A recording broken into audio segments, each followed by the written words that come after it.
Bumalik si Rafael Buenaventura mula sa isang business trip at natuklasan na ang kanyang anak na si Gia ay binugbog ng kanyang stepmother na si Isabel.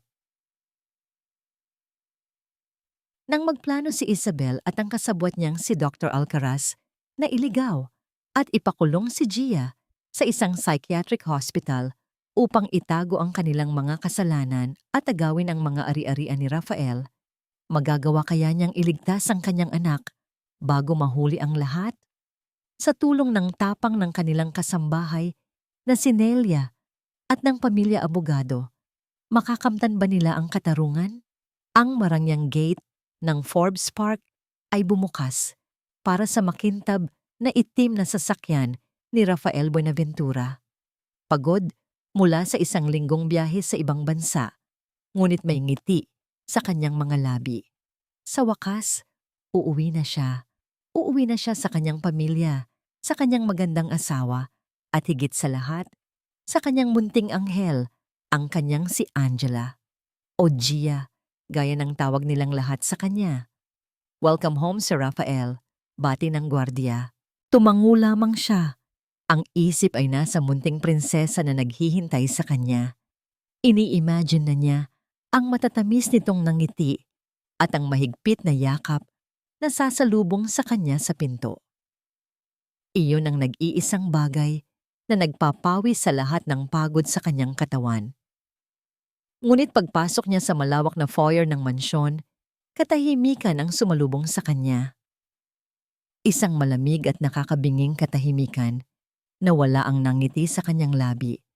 Ang marmol na sahig ay kumikinang, ang matataas na kisame ay nagpapakita ng karangyaan, ngunit walang buhay, walang sigla. Gia, Princess, Daddy's home, tawag niya. Ang boses ay umalingaw-ngaw sa kalawakan ng bahay.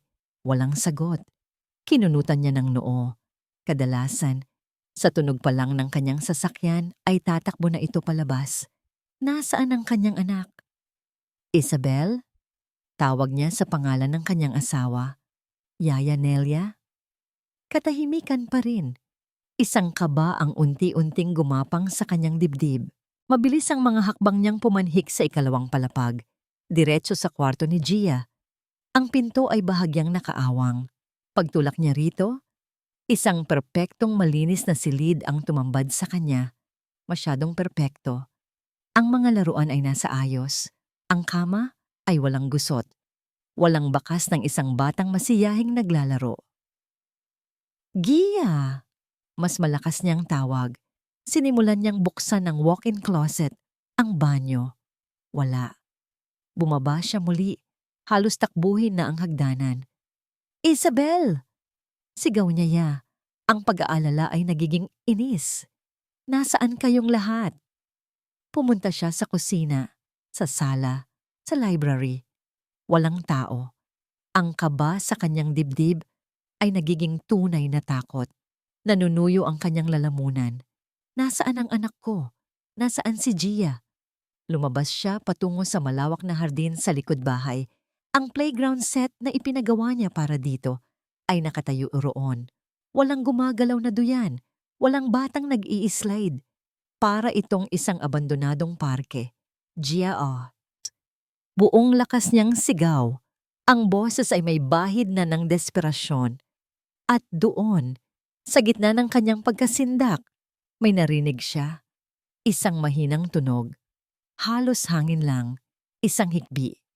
Sinundan niya ang pinanggagalingan nito at dinala siya ng kanyang mga paa sa gilid ng hardin, malapit sa service area kung saan nakapwesto ang mga malalaking basurahan. Imposible, sabi ng isang bahagi ng kanyang isip. Ngunit ang tunog ay nanggagaling doon. Isang maliit, halos hindi marinig na pag-iyak. Nanginginig ang mga kamay ni Rafael nang itaas niya ang takip ng isa sa mga malalaking plastik na basurahan. Ang sumunod na segundo ay tila huminto ang pag-ikot ng mundo. Ang puso ni Rafael ay tila piniga sa sakit at matinding galit. Sa loob ng madilim at mabahong basurahan, nakita niya ang isang maliit na figura. Nakatiklop ang mga binti, nakasiksik ang ulo sa pagitan ng mga tuhod. at nanginginig ang buong katawan. Ang dati kulay rosas na bestida ni Gia ay puno na ng dumi at mantsa. Ang kanyang mahabang buhok ay gulo-gulo. May mga piraso pa ng tuyong dahon at basura. Di Diyos ko! Gia! Ang bulong ni Rafael, halos hindi lumabas ang boses sa sobrang pagkabigla. Dahan-dahang nag-angat ng tingin ng bata. Nang magtama ang kanilang mga mata, hindi ang saya ng pagsalubong ang nakita ni Rafael, kundi ang purong takot. Mabilis na nagtakip ng mukha si Gia at mas lalong nagsiksik sa sulok ng basurahan. Huwag po! Sorry po, tita! Hindi na po ako uulit. Huwag niyo po akong kakainin. Ang paiyak na pagsusumamo ng bata. Ang boses ay paos at basag na basag. Gia, anak! Ito si Daddy. Si Daddy ito. Mabilis na binuhat ni Rafael ang anak. Hindi alintana ang baho at dumi na kumapit sa kanyang mamahaling suit. Naramdaman niya ang butot balat na katawan ng anak. Ang lamig nito. Na tila ba kanina pa ito nakakulong sa labas, sa ilalim ng gabi. Niyakap niya ito ng mahigpit, ngunit ang katawan ni Gia ay nanatiling naninigas sa takot. Rafael? Oh my God! Rafael, nakauwi ka na pala! Isang boses ang bumasag sa katahimikan. Lumingon si Rafael at nakita si Isabel na naglalakad patungo sa kanila. Nakasuot ito ng isang eleganteng pantulog, maayos ang buhok, at may hawak pang baso ng wine. Mukha itong kalmado. Tila ba walang maling nangyayari. Isabel, anong kahulugan nito? Ang tanong ni Rafael. Ang boses ay mababa, ngunit puno ng nagbabantang galit. Bakit ang anak ko? Bakit nasa loob siya ng basurahan? Bahagyang natigilan si Isabel, ngunit mabilis na napalitan ang kanyang mukha ng isang malungkot at nag-aalalang ekspresyon. Lumapit siya at nagkunwaring luluha. Oh, Rafael, hindi mo lang alam ang pinagdaanan ko habang wala ka. Si Gia. Lumalala na ang kanyang kondisyon. Bigla na lang siyang nagwawala, nagtatago sa kung saan-saan. Kanina ko pa siya hinahanap sa loob ng bahay. Hindi ko akalaing diyan siya nagtago muli. Akala ko ba ay naglalaro lang siya ng hide and seek, pero mukhang nagkaroon na naman siya ng episode. Tumingin si Rafael sa kanyang asawa, pagkatapos ay sa anak niyang nanginginig pa rin sa kanyang bisig. May kung anong hindi tugma. Ang mga mata ni Gia ay hindi nagpapakita ng sakit ng isip, kundi ng trauma ng isang biktima. Episode? Sa loob ng basurahan, Isabel? At bakit siya humihingi ng tawad sa tita niya? Ngumiti ng mapait si Isabel, pilit na hinahawakan ang kamay ni Rafael. Guni-guni niya lang yun, sweetheart. Alam mo naman ang epekto ng trauma niya. Simula nang mawala ang mommy niya. Baka kung ano-anong napapanood niya. Halika na. Pumasok na tayo. Kailangan niyang maligo at magpahinga. Hayaan mo. Tatawagan ko ang doktor bukas para ma-check ang mental state niya. Hahawakan sana ni Isabel ang balikat ni Gia, ngunit lalong nagsisiksik ang bata sa dibdib ni Rafael. Ang maliliit na kamay ni Gia ay mahigpit na nakakapit sa polo ng kanyang ama. Tila ba ito na lang ang tanging salbabida niya sa gitna ng karagatan. Huwag po. Ayoko po sa madilim, tita. Ang mahinang bulong ni Gia na narinig lamang ni Rafael, parang may sumabog na bomba sa puso ni Rafael. Ang bawat salita ni Isabel ay tila naging lason sa kanyang pandinig. Tiningnan niya ang kanyang asawa, ang babaeng pinagkatiwalaan niyang mag-alaga sa kanyang anak. At sa unang pagkakataon, nakita niya ang isang estranghero. Yaya Nelia! Sigaw ni Rafael. Mula sa anino ng service entrance, lumabas si Yaya Nelia. Ang kanyang mga mata ay mamasa-masa at ang kanyang mga kamay ay nanginginig habang nakahawak sa kanyang apron.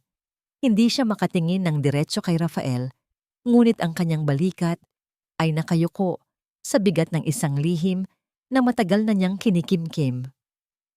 Dalhin mo si Gia sa itaas, paliguan mo siya at huwag kang aalis sa tabi niya. Maliwanag? Ang utos ni Rafael. Opo, Sir Rafael. Mabilis na lumapit si Nelia at kinuha ang bata. Sa pagkakataong ito, hindi lumaban si Gia. Hinayaan niyang mabuhat siya ni Nelia, ang tanging tao sa bahay na nagbigay sa kanya ng kahit kaunting init sa mga nakaraang araw. Nang mawala na sila sa paningin, humarap si Rafael kay Isabel. Ang hangin sa paligid ay naging mabigat.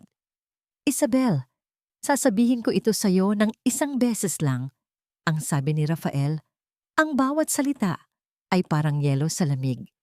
Kung malalaman kong may kinalaman ka sa takot na nakita ko sa mga mata ng anak ko, hinding-hindi mo magugustuhan ang gagawin ko. Tumawa ng bahagya si Isabel, isang tawang pilit na itinatago ang kaba. Rafael naman, I am your wife. I love that child as if she were my own. Bakit mo ako pinaghihinalaan? Pagod ka lang sa biyahe. Matulog na tayo. Hindi sumagot si Rafael. Tinalikuran niya ang asawa at naglakad pabalik sa loob ng bahay. Ngunit hindi sa kanilang master bedroom ang tungo niya. Dumiretso siya sa kwarto ng kanyang anak. Habang pinapanood niya si Nelia na dahan-dahang sinusuklay ang buhok ni Gia, lumapit si Rafael at naupo sa tabi ng kama. Kinuha niya ang maliit na kamay ng anak. Anak, Daddy is here. No one will hurt you again. Bulong niya. Tumingin si Gia sa kanya. Ang mga mata ay puno ng pag-aalinlangan. Pagkatapos, sa isang mabilis na pagkakataon, tumingin ang bata kay Yaya Nelia na tila humihingi ng pahintulot. Tumango ng bahagya si Nelia, isang malungkot na tango na may kahulugan. Sa sandaling iyon, alam ni Rafael, may nangyayaring masama sa loob ng kanyang sariling pamamahay. Ang mansyong ito na dapat ay naging kanlungan, ay naging isang madilim na bilangguan para sa kanyang anak. At siya, ang ama, ang siyang nagdala ng lobo sa loob ng kural. Bago siya lumabas ng kwarto, hinarap niya si Nelia sa pintuan. Nelia? Tawag niya ng mahina. Bukas ng umaga, mag-uusap tayo. Ang totoong usapan, walang itatago. Yumuko si Nelia, ang kanyang boses ay nanginginig. Opo, sir. Marami po kayong dapat malaman. Umalis si Rafael. Dala ang bigat sa kanyang dibdib. Hindi siya makakatulog ngayong gabi. Habang naglalakad siya sa hallway, nakita niya ang anino ni Isabel sa dulo. Nakatayo at nanonood. Ang kanyang magandang asawa ay tila isang estranghero sa ilalim ng malamlam na ilaw ng mansyon. Isang lihim ang nakabaon, isang katotohanang mas mabaho pa sa basurang pinagtaguan ni Gia. At sisiguraduhin ni Rafael na bukas, lalabas ang lahat ng dumi sa ilalim ng liwanag. Nanginginig pa rin ang mga kamay ni Yaya Nelia habang dahan-dahan niyang isinasara ang pinto ng silid ni Gia. Nakatulog na ang bata, ngunit kahit sa paghimbing nito ay bakas pa rin ang takot. Paminsan-minsan ay umuungol ito, mga salitang hindi maintindihan, na tila ba kahit sa panaginip ay hinahabol pa rin siya ng isang halimaw. Napahawak si Nelia sa kanyang dibdib. Ana, patawarin mo ako. Bigo ako sa pangako ko sa'yo. Ang pangako. Ang huling habilin ng ina ni Gia bago ito pumanaw. Nelia, ikaw na ang bahala kay Angela. Huwag mong hahayaang may manakit sa kanya. At sa loob ng maraming buwan, iyon ang pinakamalaking kabiguan sa buhay ni Nelia. Dahil ang halimaw na nananakit kay Gia ay hindi tagalabas. Ito ay nakatira sa loob mismo ng mansyon, natutulog sa tabi ng ama ng bata at nagtatago sa likod ng isang napakagandang mukha. Ang lahat ng nangyari kanina ay bumalik sa kanyang alaala, malinaw na parang isang sariwang sugat. Ilang oras lamang bago dumating si Sir Rafael, naglalaro si Gia sa sala habang nagbabasa ng isang fashion magazine si Isabel. Tumayo ang bata upang kumuha ng juice sa maliit na mesa. Sa kanyang pag-abot, aksidenteng nasagi ng kanyang siko ang baso. Kristal na kumalat sa marmol na sahig, malamig na orange juice na dumaloy sa puting alpombra. Ang katahimikan na sumunod ay mas nakakatakot pa kaysa sa tunog ng nabasag na salamin. Dahan-dahang ibinaba ni Isabel ang kanyang magazine. Ang kanyang mga mata ay parang yelo habang nakatitig sa nagkalat na bubog. Anong ginawa mo? Ang tanong ni Isabel. Ang boses ay kalmado, ngunit may nakatagong lason. Sorry po, Tita Belle. Hindi ko po sinasadya. Nanginginig na sabi ni Gia. Ang mga mata ay nagsisimula ng mamasa. Tumayo si Isabel. Bawat hakbang niya palapit ay parang isang mabagal na paghatol. Hinawakan niya ang maliit na braso ni Gia. Hindi mahigpit, ngunit may diin. May lamig na gumapang mula sa kanyang mga daliri, patungo sa kaluluwa ng bata. Alam mo, Gia, ang mga batang pabaya ay kailangang turuan ng leksyon. Bulong ni Isabel. Isang leksyon na hindi nila malilimutan para matuto silang maging maingat, para matuto silang sumunod. Wag po. Tita, please po. Pagmamakaawa ni Gia, nakita ni Nelia ang lahat mula sa kusina. Tumakbo siya palabas. Ma'am Isabel, ako na po ang maglilinis. Aksidente lang po. Isang matalim na tingin ang ipinukol sa kanya ni Isabel. Manahimik ka, Nelia. Huwag kang makialam. O baka gusto mong isama kita sa parusa niya? Hinila ni Isabel si Gia palabas ng bahay, patungo sa hardin. Sumunod si Nelia, puno ng takot ngunit hindi kayang iwanan ng bata. Doon, sa ilalim ng papalubog na araw, ibinukas ni Isabel ang takip ng basurahan. Dito ka mag-iisip. Dito ang lugar ng mga basura. At sa ngayon, isa kang basura. Sabi ni Isabel at walang awang itinulak ang umiiyak na bata sa loob. Isinara niya ang takip. Ang mga hikbi ni Gia ay naging mahina, nababalot ng plastik at kadiliman. Humarap si Isabel kay Nelia. Ang mukha ay walang emosyon. Subukan mong buksan yan at sisiguraduhin kong hindi lang trabaho ang mawawala sa'yo. Baka pati ang pamilya mo sa probinsya hindi na makatanggap ng tulong mula sa'yo. Naiintindihan mo? Walang nagawa si Nelia kundi ang tumango, habang ang luha ay dumadaloy sa kanyang mga pisngi. Ang mga salitang iyon, ang banta sa kanyang pamilya, ang siyang kadenang pumigil sa kanya sa loob ng maraming buwan. Bumalik siya sa kasalukuyan. Pumasok siya sa silid ni Gia upang ayusin ang mga damit na nagkalat. Habang nililigpit niya ang mga laruan, may nakita siyang isang gusot na papel sa ilalim ng kama. Kinuha niya ito at dahan-dahang inunat. Isa itong drawing, guhit bata. Sa kaliwa, may isang maliit na babae na walang mukha. Tanging mga guhit ng luha ang dumadaloy mula sa kanyang mga mata. Sa kanan, may isang mataas na babae, nakangiti. Ngunit ang nangiti ay malapad at puno ng matutulis na ngipin, parang isang halimaw mula sa isang madilim na panaginip. Ang mga kamay ng halimaw na babae ay mahahaba at may matutulis na kuko, nakaabot patungo sa umiiyak na bata. Sa itaas ng drawing, may mga salitang isinulat ng pabaluktot at nanginginig. Tulong. Niyakap ni Nelia ang papel. Ito na ang ebidensya. Ito ang sigaw ng isang kaluluwang hindi makapagsalita. Paulit-ulit na sinubukan ni Gia na magsumbong sa kanyang sariling paraan, ngunit walang nakarinig, walang nakakita. Dahil ang lahat, lalo na ang ama nito, ay nabubulagan sa perpektong maskara ni Isabel. Kinabukasan, maagang nagising si Nelia. Habang naghahanda siya ng agahan, pumasok si Isabel sa kusina. Ang mukha nito ay kalmado. Tila ba ang nangyari kagabi ay isang masamang panaginip lamang. Good morning, Nelia. Bati nito. Kumuha ng isang mansanas. Ipaghanda mo ako ng kape. Black. At siguraduhin mong mainit. Kagabi pa, masama ang pakiramdam ko dahil sa stress. Hindi sumagot si Nelia. Nagpatuloy lang siya sa kanyang ginagawa. Bingi ka ba? Tanong ni Isabel. Ang boses ay nagbago na. Humarap si Nelia. Sa unang pagkakataon, hindi takot ang nasa mga mata niya, kundi isang tahimik na paghamon. Maghahanda po ako ng kape para kay Sir Rafael at kay Gia, ma'am. Baka po kaya ninyong gumawa ng sarili ninyo. Natigilan si Isabel. Ang kanyang mga mata ay nanliit sa galit. Aba, matapang ka na ngayon.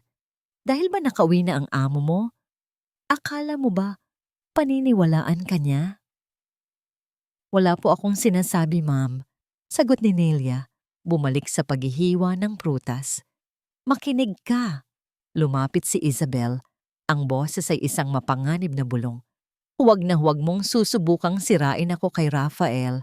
Dahil kapag ginawa mo yan, sisirain ko hindi lang ang buhay mo, kundi pati ang kinabukasan ng batang yan. Kaya kong palabasin na ikaw ang nananakit sa kanya. Kaya kong palabasin na baliw ka. Isang salita ko lang, maniniwala si Rafael. Hindi na natinag si Nelia. Ang mga salita ni Sir Rafael kagabi ang nagbigay sa kanya ng lakas. Bukas ng umaga, mag-uusap tayo. Ang totoong usapan. Tapos na po ba kayo, ma'am? Tanong lang niya. Isang matalim na humph ang narinig niya bago nag-walkout si Isabel mula sa kusina. Alam ni Nelia na nagsimula na ang digmaan at hindi na siya pwedeng umatras.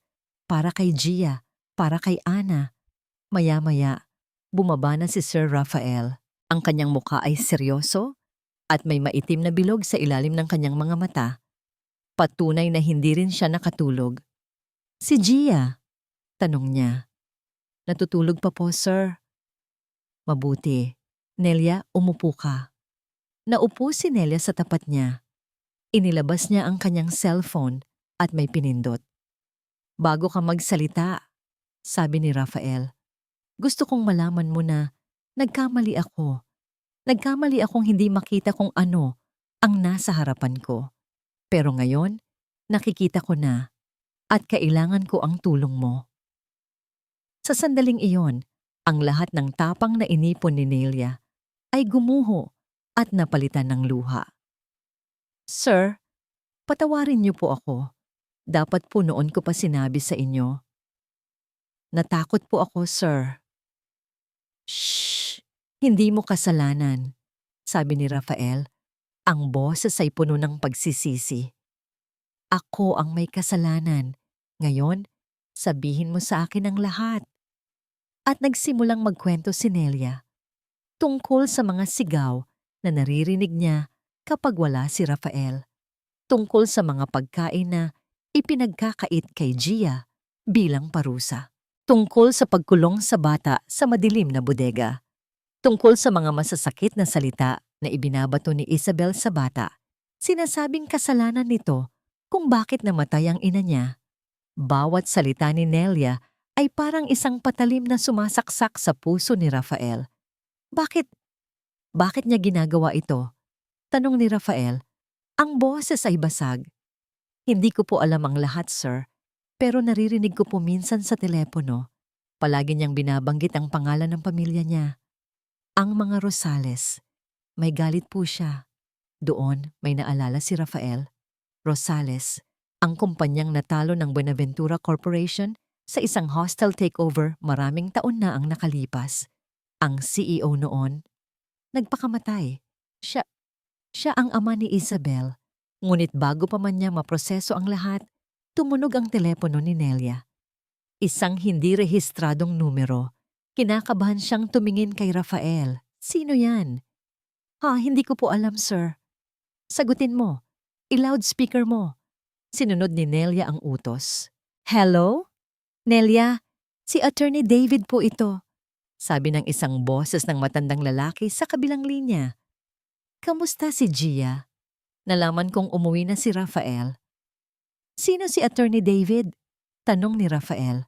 Bago pa makasagot si Nelia, nagsalita muli ang abogado. Pakisabi sa pinsan ko na huwag mo nang gagawa ng kahit anong padalos-dalos na hakbang. Ang kalaban ay mas tuso kaysa sa inaakala niya. Sabihin mo sa kanya, kailangan na nating kumilos. Nasa panganib si Gia.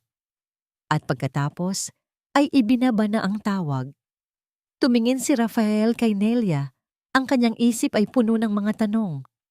Pinsan? Abogado? Mukhang hindi lang pala si Isabel ang may mga itinatagong lihim. Maging ang pinagkakatiwalaan niyang yaya ay may sariling mga plano. Ang laban na ito ay mas malalim at mas komplikado pala kaysa sa inaakala niya. Ang hapagkainan na ng mga Buenaventura na dati simbolo ng karangyaan at tagumpay ay naging isang malamig na entablado ng pagkukunwari. Ang tunog ng kubyertos na tumatama sa mamahaling pinggan ay tila mas malakas kaysa karaniwan, pumupuno sa nakabibinging katahimikan. Para kay Rafael, ang bawat subo ng pagkain ay parang abo sa kanyang bibig. Nakaupo siya sa dulo ng mesa, pinagmamasdan ng dalawang babae sa kanyang buhay. Si Gia, na nakayuko at tinutusok-tusok lang ang kanyang pagkain, hindi man lang nag-aangat ng tingin. At si Isabel, na todong ngiti, gumaganap sa papel ng perpektong asawa at ina-inahan. Gia baby, kumain ka naman. Malamig na sabi ni Isabel, sabay hiwa ng manok sa plato ng bata. Tingnan mo, paborito mo ito. Ipinagluto ka ni tita. Isang bahagyang pag-urong ng balikat ang naging tugon ni Gia. Hindi ito napansin ni Isabel, o mas tamang sabihin, pinili niyang huwag pansinin. Ngunit para kay Rafael, ang maliit na kilos na yon ay parang isang sigaw. Malinaw na malinaw. Rafael, sweetheart, ayos ka lang ba? Kanina ka patahimik. Baling sa kanya ni Isabel, ang mga mata ay puno ng pagkukunwaring pag-aalala. Pilit nang ngumiti si Rafael. Pagod lang sa biyahe.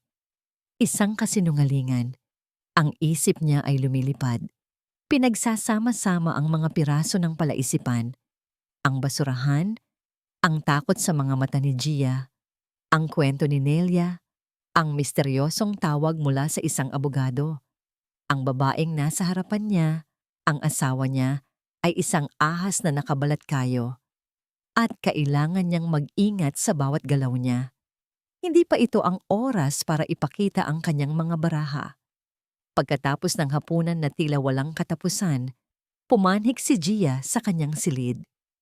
Sumunod si Rafael, naabutan niya ang anak na nakaupo sa gilid ng kama, yakap-yakap ang isang lumang teddy bear. Ito ang huling regalo ng kanyang ina. Princess, malumanay na tawag ni Rafael, umupo sa tabi niya. Kamusta ang pakiramdam mo? Hindi sumagot si Gia, na natili itong nakatitig sa sahig. Ang katahimikan ay parang isang pader sa pagitan nila. Isang pader na itinayo ng kanyang kapabayaan. Dahan-dahan, itinaas ni Rafael ang kanyang kamay. Akmang hahaplusin ang buhok ng anak. Ngunit bago pa man dumampi ang kanyang mga daliri, napaurong si Gia. Isang mabilis at biglaang pag-iwas na tila ba ang kamay niya ay isang mainit na bakal. Parang isang sampal sa kanyang kaluluwaan ang pag-iwas na yon. Ang sarili niyang anak, takot sa kanya, takot sa kanyang haplos. Ibinaba niya ang kanyang kamay. Ang puso ay durog na durog. Sorry anak, sorry. Ang salitang yon ay hindi sapat. 1,000 paghingi ng tawad ay hindi magiging sapat para punan ng mga buwan ng pag-iisa at takot na tiniis ng kanyang anak. Umupo lang siya roon, sa tabi ni Gia, sa gitna ng katahimikan. Ito na ba ang parusa niya? Ang mapalapit sa kanyang anak, ngunit hindi na ito maabot? Ang pagsisisi ay parang lason na unti-unting kumakalat sa kanyang buong sistema. Maya-maya, bumukas ang pinto. Pumasok si Isabel. May dalang isang tasa ng tsa. Rafael, nandito ka lang pala. Sabi nito, ang boses ay puno ng pag-unawa. Ngumiti siya ng malungkot kay Gia. Hayaan mo na muna siya, sweetheart. She needs space. Inakay siya ni Isabel palabas ng silid at isinara ang pinto. Naglakad sila patungo sa kanilang master's bedroom. Nakikita mo na ba ang ibig kong sabihin? Malumanay na sabi ni Isabel, iniabot sa kanya ang tsa. Hindi na ito normal, Rafael. Ang kanyang pag-iwas, ang kanyang pananahimik. I'm really worried. Bilang ina niya, nasasaktan akong makita siyang ganito. Hindi umimik si Rafael. Hinayaan niya lang itong magsalita. I did some research. Pagpapatuloy ni Isabel, umupo ito sa tabi niya at inilabas ang isang makintab na brochure mula sa drawer. Inilapag niya ito sa ibabaw ng kama. Ang pangalan ng klinik ay nakasulat sa eleganteng gintong letra, The Serenity Institute for Holistic Wellness. Ang mga larawan sa loob ay nagpapakita ng mga luntiang hardin, mga pasyenteng nakangiti, at mga doktor na mukhang mababait. Mukha itong isang luxury resort, hindi isang mental institution. Isa ito sa mga pinakamagagandang psychiatric facilities sa buong Asia. Paliwanag ni Isabel, ang boses ay tila isang sales agent na nagbebenta ng isang produkto. They specialize in childhood trauma. Ang mga pinakamagaling na doktor ang nandito. I think ito ang kailangan ni Gia.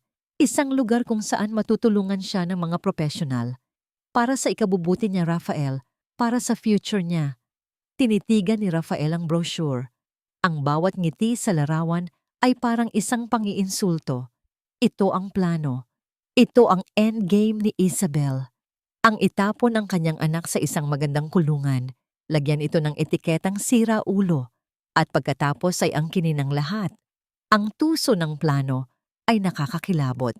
Gusto mong ipasok ko ang anak ko sa isang mental hospital? Tanong ni Rafael. Pilit na pinapakalma ang boses. It's not a mental hospital, Rafael.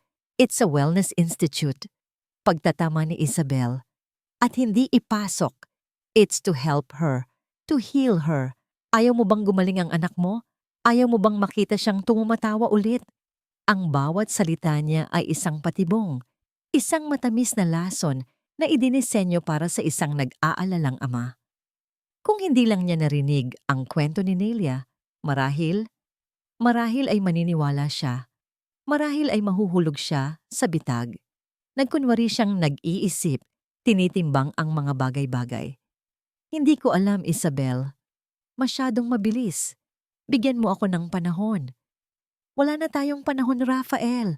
Giit ni Isabel. Ang pagkukunwaring pag-aalala ay nagiging urgency. Habang tumatagal, lalong lumalala ang kondisyon niya. Paano kung may gawin siya sa sarili niya o sa ibang tao? Kaya mo bang mabuhay ng may ganoong konsensya? Please, sweetheart, let's make the call for Gia. Halos mauto siya. Halos bumigay siya sa bigat ng pagdududa at pagkakasala. Ang imahe ni Gia na nanginginig sa takot ay bumalik sa kanyang isip. Paano kung tama si Isabel? Paano kung huminga siya ng malalim? Tumingin siya sa mga mata ni Isabel. Sige. Okay, maybe you're right. Isang mabilis na kislap ng tagumpay ang dumaan sa mga mata ni Isabel. Ngunit agad din itong nawala. Napalitan ng isang solemne na pagtango. You're doing the right thing, my love. Aabuti na sana niya ang telepono sa bedside table nang biglang may kumatok sa pinto. Bumukas ito at pumasok si Yaya Nelia. Ang kanyang muka ay seryoso. Ang kanyang mga mata ay nakatutok lamang kay Rafael, hindi pinapansin ang nagtatakang tingin ni Isabel. Naglakad siya palapit sa kama. Sa kanyang nanginginig na kamay, may hawak siyang isang maliit na itim na bagay. Isang digital voice recorder. Dahan-dahan, inilapag niya ito sa ibabaw ng makintab na lamesa sa tabi ng kama ni Rafael. Ang tunog ng plastik na tumama sa kahoy ay umaling-awngaw sa tahimik na silid.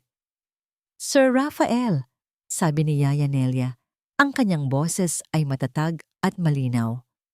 Bago po kayo magdesisyon, pakinggan niyo po muna ito. Ang maliit na voice recorder sa ibabaw ng bedside table ay parang isang bombang naghihintay na sumabog. Ang katahimikan sa loob ng maluwag na silid ay naging mabigat. Halos nakakasakal. Ang mga mata ni Isabel ay nanlilisik habang nakatitig kay Nelia. Isang tingin na kayang pumatay kung may kapangyarihan lamang ito. Ngunit si Nelia ay hindi natinag. Ang kanyang tingin ay nanatili kay Rafael. Ano ang kalokohan ito, Nelia? Basag ni Isabel sa katahimikan. Ang boses ay nanginginig sa pinipigilang galit. How dare you interrupt us? Lumabas ka! Hindi kumilos si Nelia. Si Rafael din ay hindi umimik. Dahan-dahan, iniabot niya ang kanyang kamay at kinuha ang recorder. Ang bigat nito sa kanyang palad ay tila mas mabigat kaysa sa aktwal na timbang. Ito ang kahon ni Pandora. Kapag binuksan niya ito, alam niyang wala nang balikan. Rafael, don't. Halos pakiusap na sabi ni Isabel, lumalambot ang boses. Huwag mong hayaang sirain ng isang katulong ang tiwala natin sa isa't isa. This is absurd. Tumingin si Rafael sa kanya. Pagkatapos ay kay Nelia. Pagkatapos ay sa recorder, pindot. Isang mahinang hiss ang unang narinig. At pagkatapos, dito ka mag-iisip. Dito ang lugar ng mga basura. At sa ngayon, isa kang basura. Ang boses ni Isabel. Malamig. Walang kaluluwa. Malinaw na malinaw. Sinundan ito ng isang mahinang hikbi. Ang boses ni Gia. Puno ng takot. Tita, sorry po. Ayoko po dito. Manahimik ka. Kung hindi ka titigil sa pag-iyak mo, iiwan talaga kita dito hanggang bukas. Gusto mong kainin ka ng mga daga at ipis, ha? Nanigas si Rafael sa kanyang kinauupuan. Ang hangin ay tila nawala sa kanyang mga baga. Ang bawat salita ay parang isang suntok sa kanyang sikmura.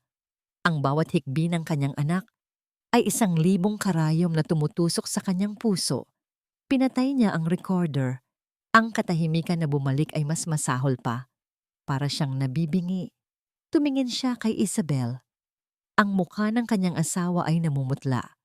Parang isang estatwang nabasag ang perpektong pagkakagawa. Ay Isabel.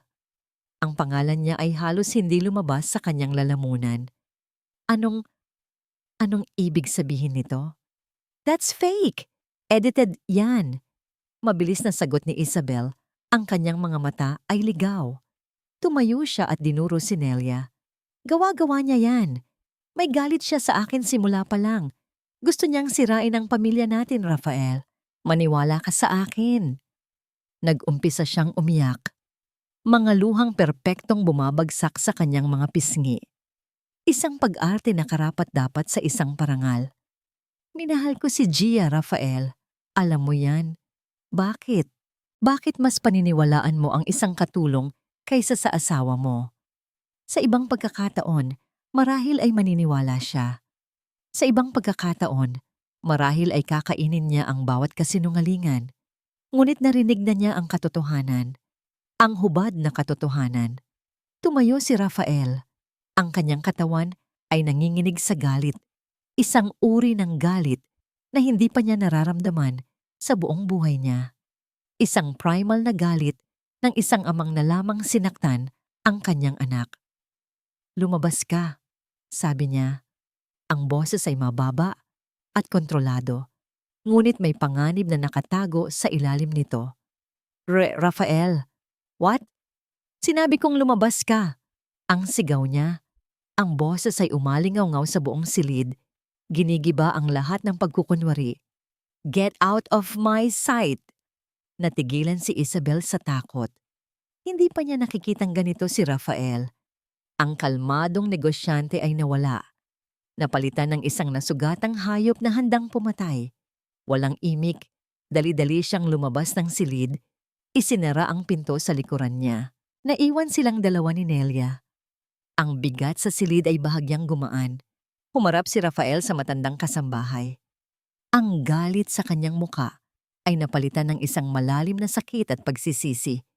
Nelia, gaano na katagal? Hindi na napigilan ni Nelia ang kanyang mga luha. Simula pa po ng mga unang buwan nila, sir. Nung una po, mga salita lang. Pagpaparamdam na hindi siya mahalaga.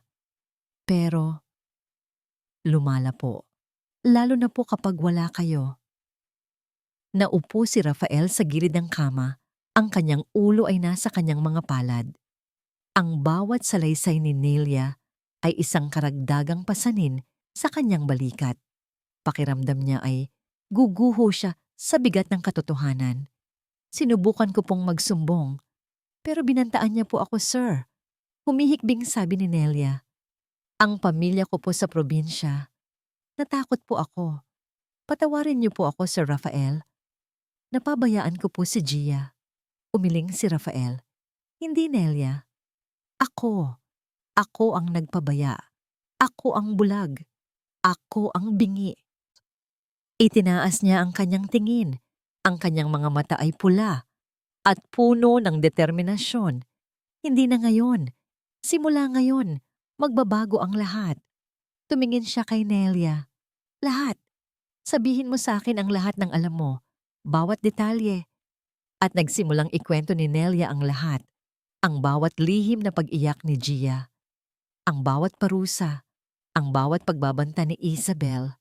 At ang huli, ang pinakamabigat sa lahat. Hindi lang po ito tungkol sa pera, sir. Sabi ni Nelia, ang kanyang boses ay halos isang bulong. Galit siya sa pamilya niyo. Galit siya sa alaala ng mommy ni Gia. Naalala ni Rafael ang pangalang Rosales, ang negosyo, ang pagkamatay. Ang lahat ay nag-uugnay-ugnay na ngayon sa kanyang isipan, bumubuo ng isang nakakatakot na larawan. Ang pagpapakasal sa kanya ay hindi dahil sa pag-ibig. Ito ay isang misyon, isang paghihiganti. At si Gia? Si Gia ang naging kasangkapan, ang inosenteng tupa na inihain sa altar ng paghihiganti. Yung tawag kanina, sabi ni Rafael. Sino si Attorney David? Pinsan niyo po, sir. Pinsan ng mami ni Gia. Paliwanag ni Nelia. Siya po ang kinausap ko. Matagal na po siyang naghihinala kay Ma'am Isabel. Siya po ang nagsabing kailangan kong kumuha ng dimbiwa ng ebidensya. Isang abogado, isang kakampi. Hindi pala sila nag-iisa sa laban na ito. Mula ngayon, Nelia, sabi ni Rafael tumatayo. Isabel must not get near Gia. Hindi siya pwedeng lumapit sa anak ko. Ako ang magbabantay sa kanya. Pero sir, paano po? Magkukunwari ako, sagot ni Rafael. Ang kanyang mga mata ay nag-aalab. Magkukunwari akong naniniwala pa rin ako sa kanya, na naguguluhan lang ako. We will play her game, pero this time, we play by my rules. Lumabas siya ng silid. Iniwan si Nelia na may halong takot at pag-asa. Pagbukas niya ng pinto, nakita niya si Isabel na naghihintay sa labas. Ang mukha ay basang-basa sa luha. Rafael, please, let me explain. Nilagpasan lang siya ni Rafael na parang hangin. Dumiretso siya sa kwarto ni Gia. Dahan-dahan niyang binuksan ang pinto. Nakita niya ang kanyang anak na mahimbing na natutulog. Yakap pa rin ang teddy bear. Umupo siya sa sahig sa tabi ng kama. Pinagmamasdan ang bawat paghinga ng kanyang anak. Dito muna siya. Dito siya magbabantay. Ang digmaan ay nagsimula na. At sa ngalan ng pagmamahal niya sa kanyang anak, sisiguraduhin niyang mananalo siya kahit anong kapalit. Ang pagsara ng pinto ng master's bedroom ay parang isang malakas na sampal sa mukha ni Isabel. Naiwan siyang mag-isa sa malamig na hallway. Ang mga luha sa kanyang pisngi ay natuyo na, napalitan ng isang nagbabagang galit. Ang maskara ng isang maamo at mapagmahal na asawa ay gumuho. At ang lumabas ay ang tunay na Isabel Rosales, isang babaeng hinulma ng puot at paghihiganti. Pumasok siya sa kanilang silid. Ang bawat hakbang ay mabigat. Ang bango ng pabango ni Rafael na naiwan sa hangin ay parang lason sa kanyang pang-amoy. How dare he? Paano niya nagawang pagdudahan siya? Paano niya nagawang sigawan siya nang dahil lang sa isang hamak na katulong? Ang unang bagay na tinamaan ng kanyang galit ay ang mamahaling vase sa ibabaw ng dresser. Ibinato niya ito sa pader ng buong lakas. Ang tunog ng nabasag na porselana ay nagbigay sa kanya ng isang panandaliang kasiyahan. Sinundan niya ito ng mga libro, mga picture frame, lahat ng bagay na abot ng kanyang kamay. Ah! Ah! Ang sigaw niya, isang sigaw na nagmula sa kaibuturan ng kanyang kaluluwa puno ng frustrasyon at galit na inipon sa loob ng maraming taon. Nang mapagod siya, napasandal siya sa pader at dahan-dahang napaupo sa sahig, sa gitna ng mga bubog at nagkalat na gamit. Dito, sa gitna ng kanyang ginawang gulo, bumalik ang mga alaala. Mga alaalang pilit niyang ibinabaon, ngunit palaging bumabalik para siya'y multuhin. Flashback. 10 taon na ang nakalipas.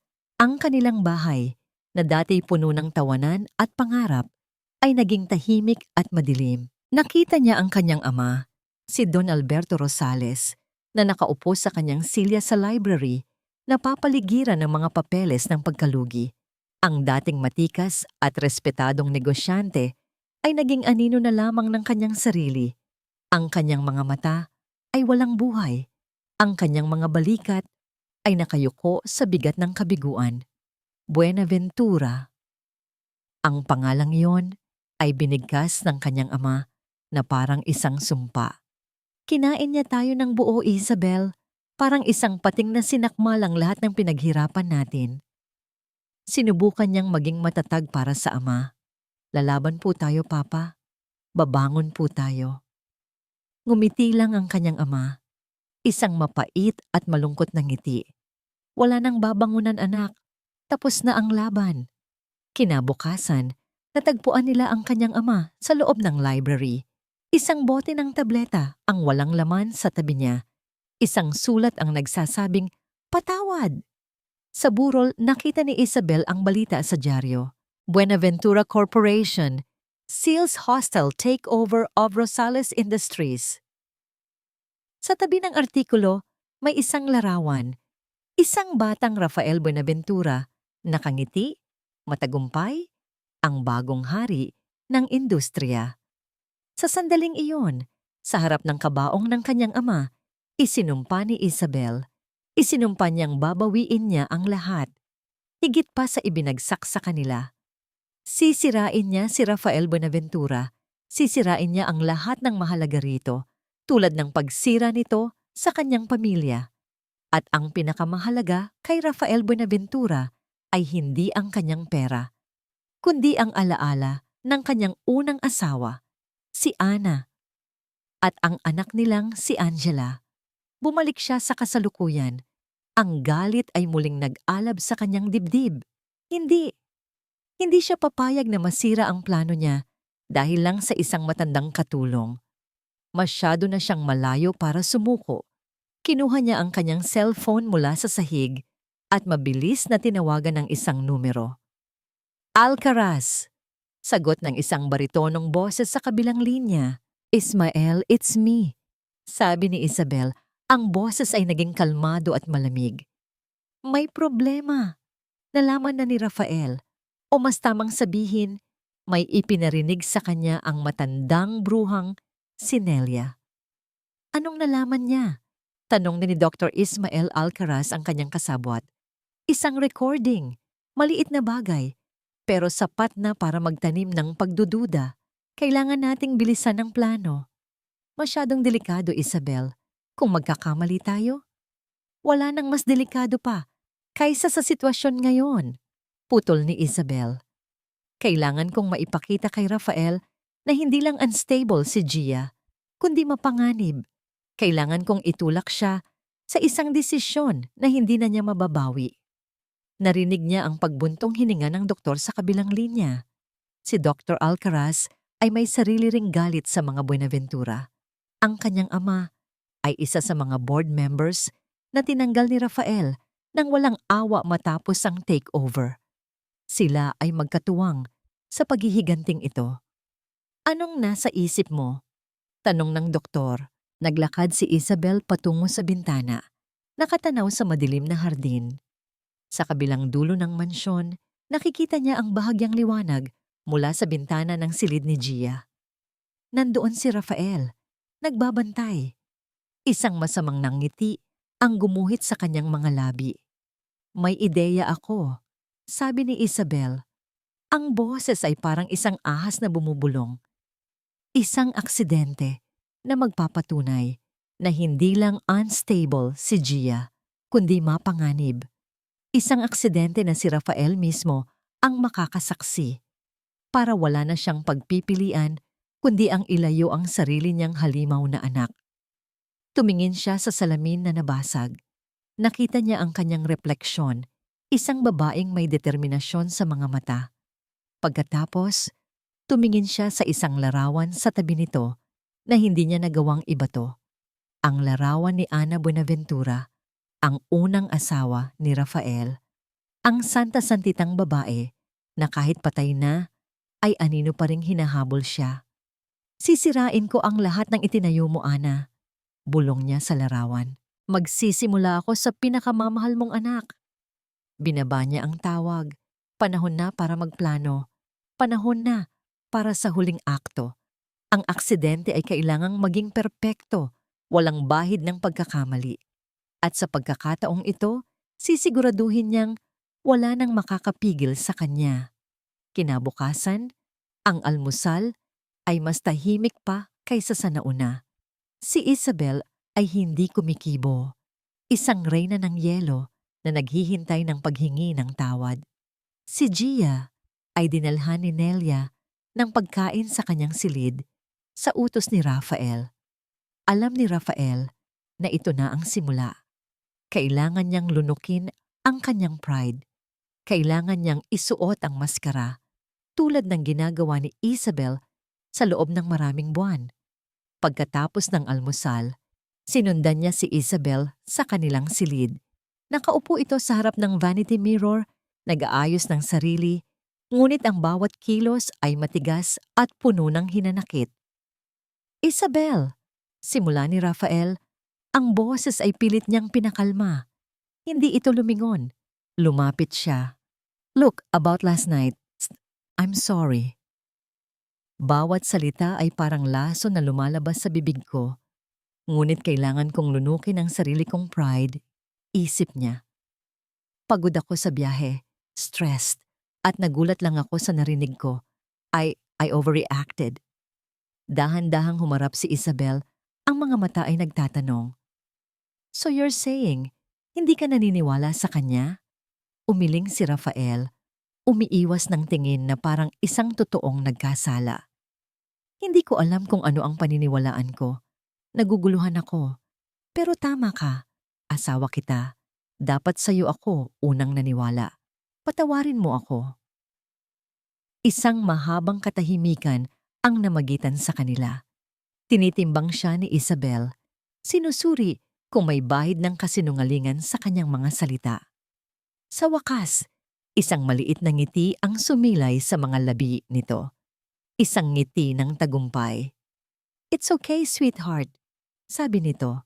Tumatayo at hinahaplos ang kanyang pisngi. Naiintindihan ko. Lahat tayo ay stressed dahil sa sitwasyon ni Gia. Ang mahalaga, magkasama tayo rito. We will solve this together. Niyakap siya nito. Nanigas ang katawan ni Rafael. Ang yakap na dati nagbibigay sa kanya ng kapanatagan ay parang yakap na ngayon ng isang ahas. Ngunit pinilit niyang yakapin ito pabalik. Ang laro ay nagsimula na. Nang sumunod na araw, nagpaalam si Isabel na magkikita sila ng kanyang mga kaibigan para sa lunch at spa. Ito na ang pagkakataong hinihintay ni Rafael. Nelia, ngayon na, sabi niya sa intercom. Mabilis at tahimik ang kanilang pagkilos. Inilabas ni Rafael ang isang maliit na kahon na ipinadala sa kanya ng kanyang security consultant. Sa loob, may mga microcamera, kasing liit ng butones, halos hindi mapapansin. Saan natin ilalagay ang mga ito? Tanong ni Rafael.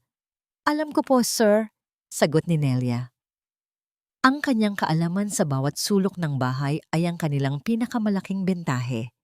Inilagay nila ang una sa sala, nakatago sa isang palamuti sa bookshelf. Ang isa pa ay sa playroom ni Gia, sa loob ng mata ng isang malaking teddy bear. At ang pinakahuli, ang pinakamahalaga, ay sa silid ni Gia, sa isang maliit na orasan sa kanyang bedside table. Wala siyang ligtas na lugar, bulong ni Rafael habang pinagmamasdan nila ang live feed sa kanyang cellphone. Bawat anggulo ay kuha, Bawat sulok ay bantay sarado. Sa mga sumunod na araw, ginugol ni Rafael ang kanyang oras sa bahay. Nagdahilan siyang kailangan niyang magpahinga. Ngunit ang totoo, binabantayan niya ang bawat kilos ni Isabel at, higit sa lahat, sinusubukan niyang muling buuin ang nasirang tulay sa pagitan nila ni Gia. Isang hapon, pumasok siya sa silid ng anak. Dala niya ang isang lumang libro ng mga kwentong pambata. Nakaupo si Gia sa sahig, naglalaro ng mga building blocks, ngunit ang kanyang mga mata ay blanko. Gia, malumanay niyang tawag. Gusto mo bang basahan ka ni Daddy ng kwento? Hindi ito sumagot. Ngunit hindi sumuko si Rafael. Umupo siya sa sahig, hindi masyadong malapit, at sinimulang basahin ang kwento tungkol sa isang prinsesang naligaw sa gubat. Ang kanyang boses ay kalmado at banayad. Sa una, walang reaksyon si Gia. Ngunit habang tumatagal, napansin ni Rafael na huminto ito sa paglalaro. Ang kanyang mga mata ay nakatuon na sa libro. Ang kanyang maliliit na tainga ay nakikinig. Nagpatuloy si Rafael, inilalagay ang lahat ng emosyon sa kanyang pagbabasa. Nang dumating siya sa bahagi kung saan nailigtas ng isang matapang na hari ang prinsesa mula sa isang masamang mangkukulam, isang bagay na milagro ang nangyari. Isang maliit na ngiti. Halos hindi ito makita. Isang bahagyang pag-angat lamang sa dulo ng mga labi ni Gia. Ngunit para kay Rafael, ang maliit na ngiting iyon ay parang pagsikat ng araw pagkatapos ng isang napakahabang gabi. Iyon ang nag-iisang bagay na nagkakahalaga sa mundong ito. At ipaglalaban ko yon hanggang sa aking huling hininga. Isinumpa niya sa kanyang sarili. Ang pag-asang yon ang nagpatibay sa kanya para sa susunod na mangyayari. Hapon na. Naglalaro si Gia sa sala habang si Rafael ay nagpapanggap na nagtatrabaho sa kanyang laptop sa kalapit na study. Pumasok si Isabel. May dalang isang tray ng mga prutas at isang maliit na kutsilyo para sa pagbabalat. "Snacks for my 2 babies," masayang sabi nito. Inilalapag ang tray sa center table. Umupo ito sa tabi ni Gia at nagsimulang magbalat ng mansanas. Ngunit ang mga mata ni Rafael ay nakamasid. Napansin niya kung paano, pagkatapos magbalat, aksidenteng iniwan ni Isabel ang kutsilyo sa gilid ng mesa, malapit na malapit sa kinauupuan ni Gia. "Ay, naiwan ko pala ang cellphone ko sa taas. Babalikan ko lang," sabi ni Isabel, tumatayo at mabilis na umalis sa sala. Nanatiling nakatutok si Rafael sa eksena. Si Gia ay walang kamalay-malay, abala sa kanyang mga laruan. Ang kutsilyo ay kumikinang sa ilalim ng ilaw, isang maliit na piraso ng panganib na naghihintay. Alam ni Rafael, ito na yon. Ito na ang planong aksidente. At pagkatapos narinig niya ito, isang nakakabinging sigaw. Sigaw ni Isabel mula sa hagdanan. "Ay! Ah! Gia! Anong ginagawa mo?" Mabilis na tumakbo si Rafael palabas ng study. Ang eksenang tumambad sa kanya ay perpektong nakaayos. Si Isabel ay nakahawak sa kanyang braso. May maliit na hiwa na unti-unting dinadaluyan ng dugo. Sa sahig, sa tabi mismo ng mga paa ni Gia ay ang kutsilyong pamprutas at si Gia ay nakatayo roon, naninigas na parang isang estatwa. Ang kanyang mga mata ay nanlalaki sa sobrang takot, hindi maintindihan ang nangyayari. "Nakita mo na, Rafael?" Umiiyak na sigaw ni Isabel, puno ng pagkukunwaring takot at sakit. "Sinubukan niya akong saksakin. Sinabi ko sa'yo. Mapanganib siya." Mula sa kusina, narinig ni Yaya Nelia ang nakakabinging sigaw ni Isabel. Ang kanyang puso ay kumabog ng mabilis. Binitiwan niya ang kanyang ginagawa at dali-daling tumakbo patungo sa sala. Ngunit sa kaibuturan ng kanyang isip, alam na niya. Ito na ang bitag. Ang eksenang tumambad sa kanya ay eksakto sa kanyang kinatatakutan. Si Isabel, ang mahusay na aktres na umiiyak habang may maliit na hiwa sa braso. si Sir Rafael na may naguguluhang ekspresyon at si Gia ang inosenteng biktima na nakatayo sa gitna ng lahat, paralisado sa takot. Gia, anak, ang tangi niyang nasambit. Gusto niyang tumakbo at yakapin ang bata. Protektahan ito mula sa mga mapanghusgang mata, ngunit ang kanyang mga paa ay tila nakapako sa sahig. Huwag kang lalapit sa kanya, Nelia, sigaw ni Isabel. Baka ikaw naman ang saksakin niya.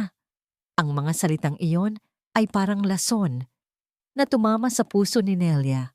Saksakin? Ang batang hindi kayang pumatay kahit isang langgam? Alam niyang kasinungalingan ito. Isang napakasamang kasinungalingan. Nagmamadali siyang bumalik sa kanyang maliit na silid. Nanginginig ang mga kamay niyang kinuha ang kanyang cellphone. Mabilis niyang binuksan ang app na konektado sa mga kamera na ikinabit nila ni Sir Rafael. Umaasa siya. Nagdarasal siya. Pinindot niya ang playback ng video mula sa kamera sa sala. Nakita niya ang lahat. Ang paglapag ni Isabel ng tray. Ang aksidenteng pag-iwan ng kutsilyo. Ang pagkukunwaring pag-akyat nito sa hagdan. Ngunit pagdating sa mismong sandali ng pag-atake, napamura si Nelia sa kanyang isipan. Ang babae ay tuso. Isang henyo sa kasamaan. Bago ito sumigaw, bahagya itong gumilid. Saktong-sakto para ang katawan nito ay matakpan ng mesa mula sa anggulo ng kamera. Ang tanging nakikita ay ang likod ni Isabel, ang kanyang pag-atras, at pagkatapos ay ang pagbagsak ng kutsilyo sa sahig malapit kay Gia. Walang patunay. Ang video ay hindi nagpapakita ng malinaw na ebidensya. Mukha pa ring posibleng inatake nga siya ni Gia. Isang perpektong krimen. Kailangan kong tawagan si Sir Rafael, bulong niya sa sarili. Ngunit bago pa man niya maidial ang numero, may narinig siyang boses sa labas. Huwag kang mag-alala, Rafael. Papunta na si Dr. Alcaraz. Tinawagan ko na siya. He is the best. He will know what to do. Dr. Alcaraz, ang pangalang iyon, ang kasabwat. Lalong bumilis ang tibok ng puso ni Nelia. Mas mabilis ang kanilang pagkilos kaysa sa inaasahan niya. Hindi niya maaring hayaang mapag-isa si Gia kasama ang doktor na yon. Lumabas siya ng kanyang silid at mabilis na pumanhik sa itaas. Kumatok siya sa silid ni Gia, si Rafael ang nagbukas. Sir, bulong ni Nelia. Wala po tayong nakuhang malinaw sa video na itago po niya. At sir, ang Dr. Alcaraz, kasama po siya sa plano. Isang mabilis na pag-igting ng panga ang tanging reaksyon ni Rafael. Ngunit sa kanyang mga mata, nakita ni Nelia ang isang bagyo ng galit at frustrasyon. Alam ko, Nelia, manatili ka sa tabi ni Gia. Huwag mo siyang iiwan, anuman ang mangyari. Tumango si Nelia at pumasok sa silid. Nakita niya si Gia na nakaupo sa isang sulok. Yakap ang kanyang mga tuhod. Ang panginginig ng bata ay hindi pa rin tumitigil. Umupo siya sa tabi nito, hindi nagsasalita. Hinahayaan lang ang kanyang presensya na maging isang tahimik na kanlungan. Maya-maya, may kumatok.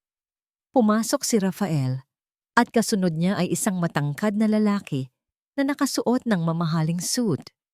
Ang kanyang buhok ay maayos, ang kanyang salamin ay makintab, at ang kanyang nangiti ay mukhang mabait. Pero para kay Nelia, ang nangiting iyon ay balat kayo ng isang demonyo. Ito si Dr. Ismael Alcaraz. Good afternoon, bati ng doktor. Ako si Dr. Alcaraz. Gia, pwede ba tayong mag-usap sandali? Umiling si Gia. Lalong isiniksik ang sarili sa sulok. It's okay, sweetheart, sabi ni Isabel na sumulpot sa likod ng doktor. Kaibigan siya. Tutulungan ka niya. Isabel, Nelia, Mr. Buenaventura, maaari niyo ba kaming iwanan sandali? Pakiusap ng doktor. Ang boses ay professional. Mas makakapag-usap kami ng masinsinan kung kaming dalawa lang. Hindi. Mabilis na sagot ni Rafael. Dito lang kami. Ngumiti ang doktor. I understand your concern, Mr. Buenaventura, pero ito po ay standard procedure Kailangan ng pasyente ng isang safe space para maging komportable. I assure you, I will not harm your daughter. Nag-aalangang tumingin si Rafael kay Nelia. Isang bahagyang tango mula kay Nelia ang nagbigay sa kanya ng mensahe. Bantayan natin mula sa labas. Sige, sabi ni Rafael. Pero sa labas lang kami ng pinto. Lumabas silang tatlo. Agad na inilabas ni Rafael ang kanyang cellphone. Binuksan ang live feed mula sa kamera sa loob ng silid ni Gia. Nakikita nila ang lahat. Naririnig nila ang lahat. Lumuhod si Dr. Alcaraz sa harap ni Gia. Gia, alam mo ba kung bakit ako nandito? Hindi umimik ang bata. Nandito ako kasi nag-aalala sa iyo ang Tita Belle at ang daddy mo. Pagpapatuloy ng doktor. Sabi nila, minsan daw, may mga ginagawa ka na hindi mo sinasadya. Tulad ng kanina, nasaktan mo si Tita Belle. Bakit mo ginawa yun? Umiling si Gia. Ang luha ay nagsimulang mamuo sa kanyang mga mata. Hindi po. Hindi ko po ginawa. Pero nakita ka nila, Gia. Hawak mo raw ang kutsilyo. Malumanay pa ring sabi ng doktor. Ngunit may diin. Minsan, kapag galit tayo, nakakagawa tayo ng mga bagay na hindi natin gusto. Galit ka ba kay Tita Belle? Hindi po. Sigurado ka? Dahil sabi ng tita mo, minsan daw, naririnig kanyang nagsasalita mag-isa. Kinakausap mo raw ang mami mo. Totoo ba yon? Ang mga tanong ay hindi na para alamin ang katotohanan. Ang mga ito ay idinisenyo para lituhin at takutin ang isang batang may trauma. Si Nelia ay napakagat sa kanyang labi sa galit. Gia, gusto mo bang gumaling? Tanong ng doktor. May alam akong isang magandang lugar. Para siyang paaralan. Marami kang magiging kalaro at tutulungan ka nilang alisin ang galit sa puso mo. Wala po akong galit, sigaw ni Gia sa unang pagkakataon. Takot po ako kay tita. Tumayo ang doktor. Tapos na ang kanyang pagsusuri. Lumabas siya ng silid. Ang kanyang mukha ay seryoso at puno ng pag-aalala. Humarap siya kay Rafael at Isabel. The situation is more serious than I thought, sabi niya sa isang mababang boses. She's showing clear signs of severe psychosis and intermittent explosive disorder, possibly triggered by her past trauma. She's dissociating, creating a reality where she is the victim. Ang aggression niya kanina ay isang malinaw na red flag. She is a danger to herself and to others. Pinatay ni Rafael ang kanyang cellphone. Ang kanyang mukha ay hindi maipinta. So what are you saying, doctor? Tanong ni Isabel. Ang boses ay puno ng pekeng paghihinagpis. For her own safety and for yours, sabi ni Dr. Alcaraz, tumingin ng diretso kay Rafael. I highly recommend immediate confinement at the Serenity Institute. Kailangan niya ng 24/7 observation and intensive therapy. May dala akong mga papeles dito. Kailangan ko lang ng pirma ng legal guardian. Sa sandaling iyon, bumukas ang pinto ng mansyon. Pumasok ang dalawang lalaking naka-uniformeng puti mula sa isang ambulansya na tahimik na pumarada sa labas. Hinihintay lang pala nila ang hudyat. Ang lahat ay nakaplano. Ang lahat ay nakaset up. Isinandal ni Isabel ang kanyang ulo sa balikat ni Rafael. Humihikbi. Gawin natin kung ano ang tama, Rafael, para kay Gia. Iniabot ng doktor ang ballpen at ang admission form kay Rafael. Ang lahat ng mata ay nasa kanya. Si Nelia ay napapikit. Huwag, sir. Huwag po kayong pumirma. Ang buong mundo ay tila huminto. Naghihintay sa isang desisyon na babago sa kanilang lahat. Ang bigat ng ballpen sa kamay ni Rafael ay parang bigat ng buong mundo. Sa kanyang harapan ay ang admission form, isang dokumentong magiging hatol sa kalayaan ng kanyang anak. Sa kanyang tabi ay si Isabel, na ang mga hikbi ay parang musikang demonyo sa kanyang tainga. Sa kanyang likuran ay ang mga tauhan ng institusyon, mga aninong naghihintay para kunin ang kanilang biktima. At sa loob ng silid, ang kanyang munting prinsesa. Walang kamalay-malay na Ang kanyang kapalaran ay isinusulat na sa isang pirasong papel. Labanan mo sila, Rafael, sabi ng isang boses sa kanyang isipan. Ito na ang plano nila. Huwag kang magpapatalo. Ngunit paano? Anong ebidensya ang hawak niya? Isang malabong video? Isang recording na sasabihing gawa-gawa lang? Laban sa isang ekspertong diagnosis ng isang lisensyadong doktor at sa testimonya ng isang nasaktang biktima? Sa mata ng batas, talo siya. Sa mata ng lahat, siya ay magiging isang amang ayaw tanggapin ang katotohanan tungkol sa sakit ng kanyang anak. Tumingin siya kay Dr. Alcaraz. Wala na bang ibang paraan? Outpatient therapy, perhaps? Umiling ang doktor. Ang mukha ay puno ng pekengawa. I'm afraid her case is beyond that, Mr. Buenaventura. The aggression she displayed is a critical symptom. We cannot risk a repeat or worse. Every moment we delay is a risk. Ang bawat salita ay isang pako na lalong nagbabaon sa kanya sa isang sulok na wala nang lalabasan. Nakulong siya. Nahuli siya sa sarili niyang laro. Rafael, please! Bulong ni Isabel. This is tearing me apart, pero kailangan nating maging matapang para sa kanya. Tumingin si Rafael sa pintuan ng silid ni Gia. Narinig niya ang isang mahinang paghikbi mula sa loob. Ang tunog na yon ay parang isang punyal na bumaon ng diretso sa kanyang puso. Pinipirmahan niya ang hatol na kamatayan sa kaluluwa ng kanyang anak. Nanginginig ang kanyang kamay. Dahan-dahan, inilapat niya ang dulo ng ballpen sa papel. Sa bawat letra ng kanyang pangalan na isinusulat niya, pakiramdam niya ay isang bahagi ng kanyang pagkatao ang namamatay. R, A, F, E. Buenaventura, tapos na. Ang tinta ay tuyo na. Ang hatol ay naibigay na. Thank you, Mr. Buenaventura, sabi ni Dr. Alcaraz, kinukuha ang papel. You made the right decision.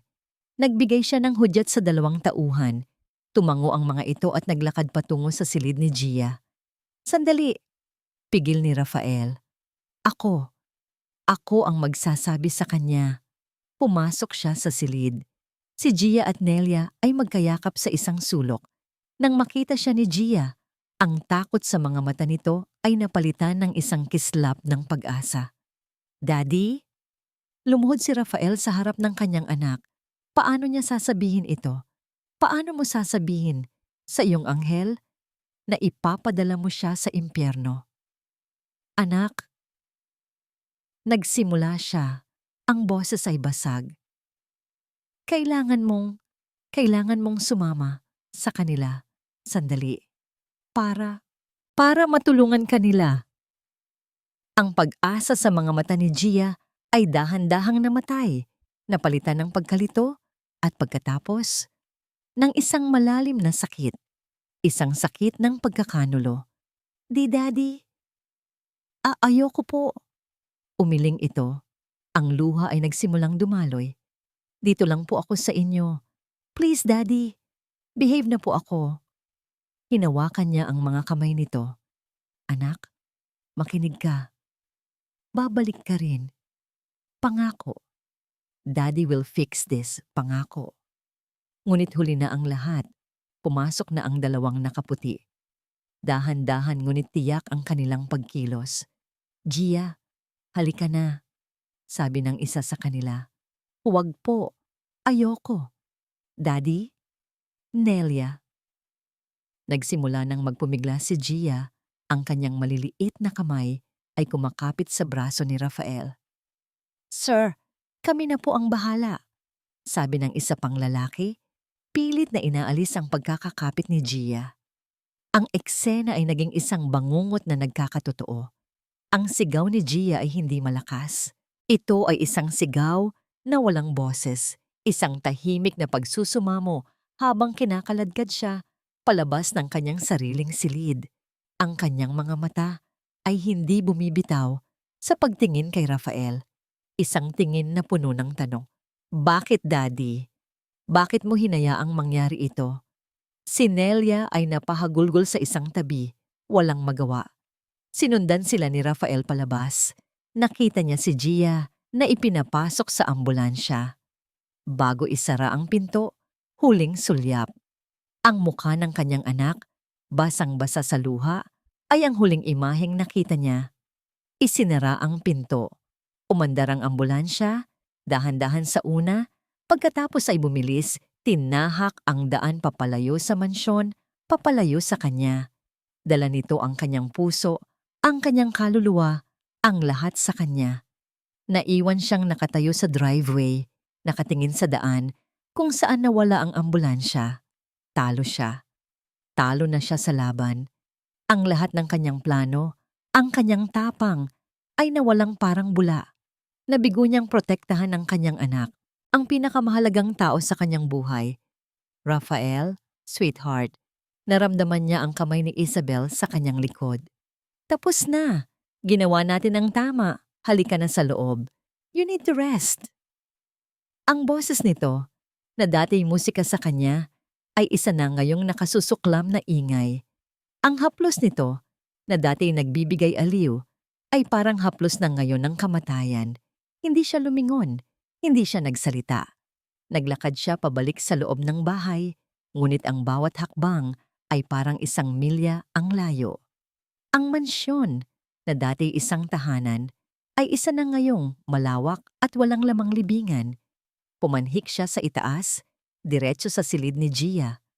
Ang amoy ng kanyang anak ay nandoon pa. Ang mga laruan ay nakakalat pa sa sahig. Ang kama ay bahagya pang magulo. Lahat ay nandoon, maliban sa kanya.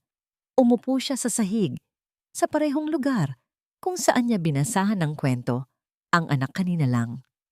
Kinuha niya ang librong pambata, ang kwento ng prinsesa at ng hari. Binuklat niya ito, ngunit ang mga salita ay lumabo sa harap ng kanyang mga mata dahil sa mga luhang nagsimulang mamuo. Doon, sa gitna ng katahimikan ng silid ng kanyang anak, gumuho si Rafael Buenaventura, ang makapangyarihang CEO, ang kinatatakutang negosyante, ay nawala. Ang naiwan ay isang ama, isang amang bigo, isang amang durog ang puso. Humagulgol siya. Isang iyak na puno ng sakit, pagsisisi at kawalan ng pag-asa. Iyak ng isang taong nawalan na ng lahat. Sa baba, narinig ni Isabel ang kanyang pag-iyak. Ngumiti ito. Isang malamig at matagumpay na ngiti. Kinuha niya ang kanyang cellphone at tinawagan ang kanyang abogado. "It's done," sabi niya. "He signed the papers. Let's proceed with the next step. I want full control of his assets, citing temporary emotional and mental distress. Gamitin mo ang sitwasyon ng anak niya laban sa kanya." Panalo na siya. Ang paghihiganti ng mga Rosales ay malapit ng makumpleto. Habang si Rafael ay nasa ilalim ng kanyang desperasyon, nakatingin sa bintana, pinapanood ang pagpatak ng ulan na tila nakikidalamhati sa kanya. Biglang nag-vibrate ang kanyang cellphone sa kanyang bulsa. Hindi niya ito pinansin sa una, ngunit patuloy ito sa pag-vibrate. Nang may pag-aatubili, kinuha niya ito. Isang hindi pamilyar na numero. Sasagutin niya sana para sabihing huwag siyang istorbohin, ngunit nakita niya ang isang text message mula sa parehong numero. Mula kay Nelia. "Sir, hindi pa tapos ang laban. Pumunta po kayo sa address na ito. Ngayon na." Dala ng abogado ng pamilya ang lahat ng ebidensya. Sa ilalim ng text, may isang address sa isang tahimik na subdivision sa Quezon City. Sa isang iglap, isang maliit na kislap ng pag-asa ang sumibol sa gitna ng kadiliman. Isang maliit na baga sa gitna ng abo ng kanyang pagkatalo. Abogado. Ebidensya. Hindi pa tapos ang laban. Agad siyang tumayo. Pinunasan niya ang kanyang mga luha. Ang sakit ay nandoon pa rin. Matalim at totoo. Ngunit ngayon, may kasama na itong bagong damdamin. Galit. Isang determinadong galit. Hindi pa tapos ang laban. At isinusumpa niya sa langit, babawiin niya ang kanyang anak. Kahit na ito pa, ang maging huling bagay na gagawin niya sa mundo. Ang pagmamaneho ni Rafael patungo sa Quezon City ay parang isang karera laban sa oras. Bawat pulang ilaw sa trapiko ay parang isang personal na insulto. Bawat segundong lumilipas ay parang isang karayom na tumutusok sa kanyang pasensya. Ang ulan ay patuloy sa pagbuhos, hinahampas ang windshield ng kanyang sasakyan, isang perpektong salamin ng kaguluhan sa loob ng kanyang dibdib. Ang imahe ng umiiyak na mukha ni Gia ay paulit-ulit na sumusulpot sa kanyang isipan, nagbibigay gatong sa apoy ng galit na ngayon ay nag-aalab sa kanyang puso. Nakarating siya sa isang tahimik na subdivision. Ang mga bahay ay simple, ngunit disente. Malayo sa karangyaan ng Forbes Park. Hinanap niya ang address at huminto sa tapat ng isang bungalow na may maliit, ngunit maayos na hardin. Sa unang tingin, walang kakaiba sa bahay. Ngunit alam ni Rafael na sa loob nito, naghihintay ang kanyang huling pag-asa. Bago pa man siya makakatok, bumukas ang pinto. Isang matandang lalaki ang lumabas. Medyo may kaputian na ang buhok, may suot na salamin, at ang kanyang mga mata, kahit may edad na, ay matalas at puno ng talino. Nakasuot ito ng simpleng polo at slacks, ngunit may aura ng dignidad at kapangyarihan. Rafael Buenaventura? Sabi ng matanda. Hindi isang tanong, kundi isang pagkilala. Ako si Attorney David Magsaysay. Pumasok ka. Pumasok si Rafael sa loob. Ang sala ay simple lang, puno ng mga libro. Sa isang mesa sa gitna, nakaupo si Yaya Nelia. Ang kanyang mga mata ay namumugto pa rin sa pag-iyak. Tito David? Tanong ni Rafael, naguguluhan. Malayo na tayong kamag-anak sa panig ng ina mo, paliwanag ng abogado. At ako ang abogado ng pamilya ninyo bago pa man ako magretiro. Ipinangako ko sa mami mo at kay Ana na babantayan ko kayo. Mukhang nabigo ako roon. Wala kang kasalanan, tito. Mabilis na sagot ni Rafael. Ako ang may kasalanan. Wala na tayong oras para sa sisihan, iho. Sabi ni Attorney David, ang kanyang boses ay naging seryoso. Umupo ka. May mga kailangan kang makita. Itinuro niya ang isang makapal na folder sa ibabaw ng mesa. Matagal na akong may hinala kay Isabel Rosales. Mula pa noong una mo siyang ipakilala. Ang isang biktima ng hostile takeover ay hindi basta-basta magpapakasal sa anak ng taong sumira sa kanila. It didn't make sense, kaya't sinimulan kong mag-imbestiga. Binuklat niya ang folder. Sa loob ay may mga kopya ng mga dokumento, mga bank statement, mga phone records. Si Nelia ang naging mata at tainga ko sa loob ng bahay mo. Bawat impormasyon, gaano man kaliit ay ipinapadala niya sa akin. Ipinakita niya ang mga email, mga palitan ng mensahe sa pagitan ni Isabel at Dr. Ismael Alcaraz. Ang kanilang pag-uusap ay hindi tungkol sa kalusugan ni Gia, kundi tungkol sa pag-aari, sa paglilipat ng assets, sa pagpapadeklara kay Rafael bilang mentally unfit kapag dumating ang tamang panahon. Si Dr. Alcaraz, ang ama niya ay matalik na kaibigan ni Don Alberto Rosales. Kasama siya sa pagbagsak. Ito ay hindi lang paghihiganti ni Isabel. Ito ay isang sabwatan, paliwanag ni Attorney David. Ang bawat papel na ipinapakita sa kanya ay isang sampal ng katotohanan. Napakabulag niya, napakatanga niya. Pero kulang pa rin ito. Tito, sabi ni Rafael, ang kanyang boses ay puno ng desperasyon. These are circumstantial.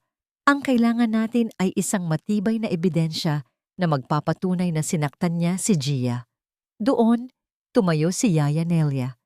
May kinuha siya mula sa kanyang bulsa, isang bagay na pamilyar kay Rafael, isang ballpen, isang eleganteng itim na Montblanc pen. Regalo niyo po ito sa akin nung Pasko, sir, sabi ni Nelia. Hindi niyo po alam, pero pinalitan po ito ni attorney. May kamera po sa loob. Nanlaki ang mga mata ni Rafael. Nang malaman ko ang plano nilang aksidente. Pagpapatuloy ni Nelia, alam kong kailangan kong gumawa ng paraan. Hindi ko po ito nailagay sa sala. Masyadong halata. Kaya't Inilagay ko po ito sa pencil holder sa study table ni Gia, sa loob mismo ng kanyang silid. Nagmamadaling kinuha ni Attorney David ang isang laptop at isinaksak ang pen. Pagkatapos ng ilang sandali, isang video file ang lumabas sa screen. Pinindot niya ang play. Ang video ay medyo magalaw sa una, ngunit naging stable. Ang anggulo ay mula sa study table ni Gia, nakatutok sa pinto ng kanyang silid. Nakita nila si Dr. Alcaraz na pumasok at kausapin si Gia. Malinaw na malinaw ang bawat salita ng pananakot at manipulasyon.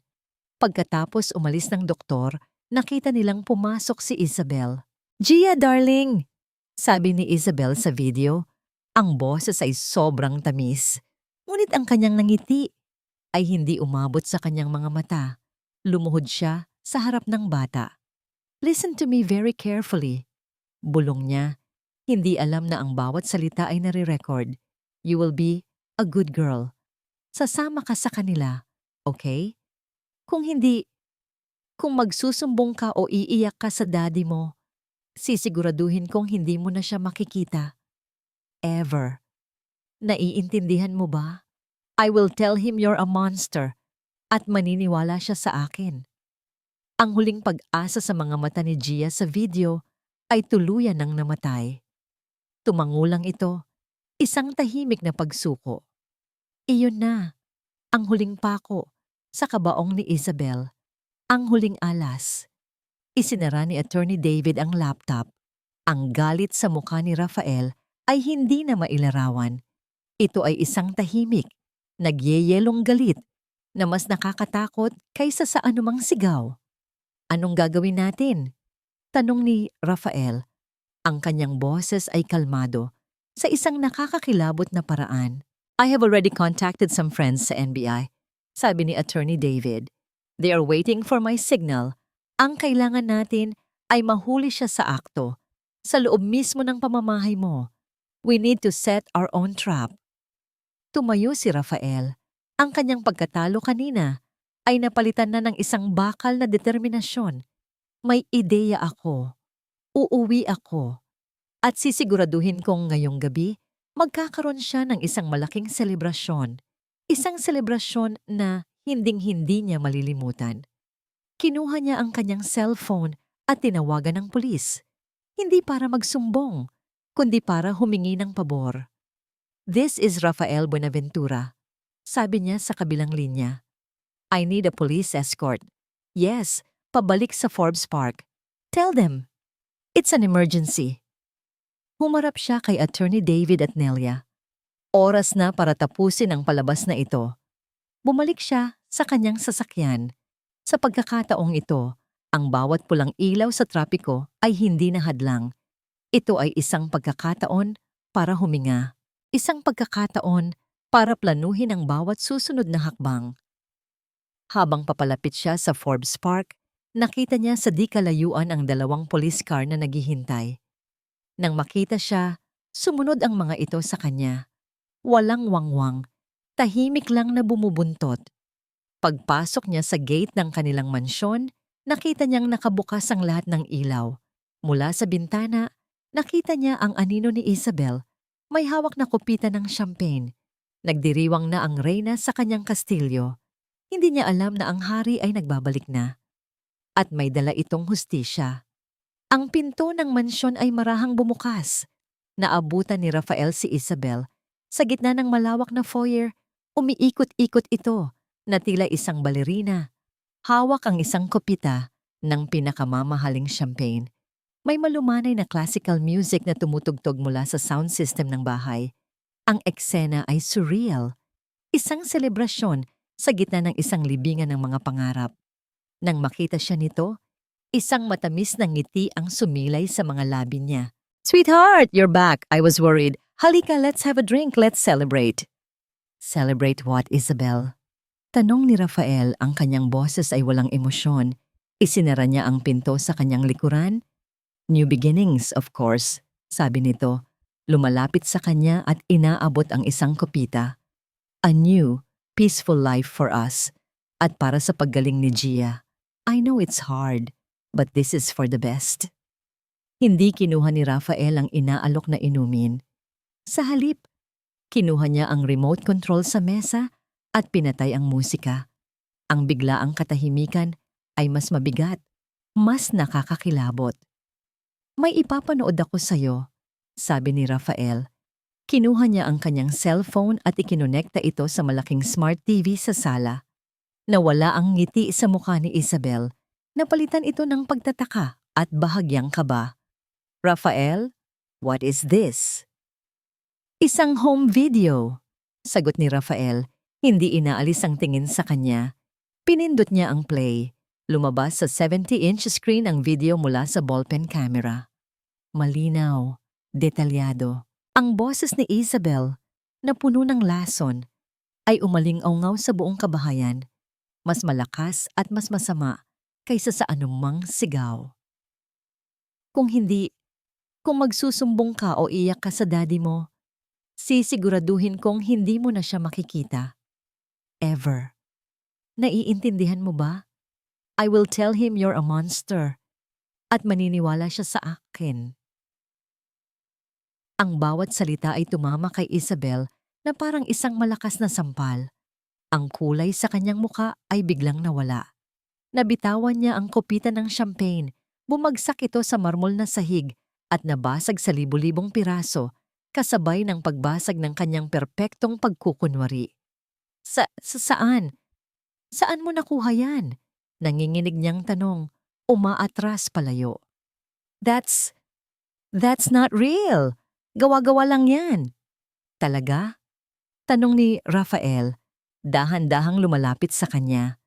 Gawa-gawa lang din ba ito? Muling pinindot ni Rafael ang kanyang cellphone. Ang sumunod na lumabas sa screen ay ang video ng aksidente sa sala. Ngunit sa pagkakataong ito, naka-zoom in ito at naka-slow motion. Malinaw na ipinakita kung paano sinadya ni Isabel na iposisyon ang kanyang sarili. Paano niya kinuha ang kutsilyo at mabilis na hiniwa ang sariling braso, at paano niya ito inihagis malapit kay Gia bago siya sumigaw. Ang maskara ay tuluyan ng bumagsak. Hindi. Bulong ni Isabel. Hindi maaari. Tapos na ang laro, Isabel. Sabi ni Rafael, ang kanyang boses ay parang yelo. Lahat ng kasinungalingan mo, lahat ng pagpapanggap mo, tapos na. Sa sandaling iyon, bumukas ang pinto.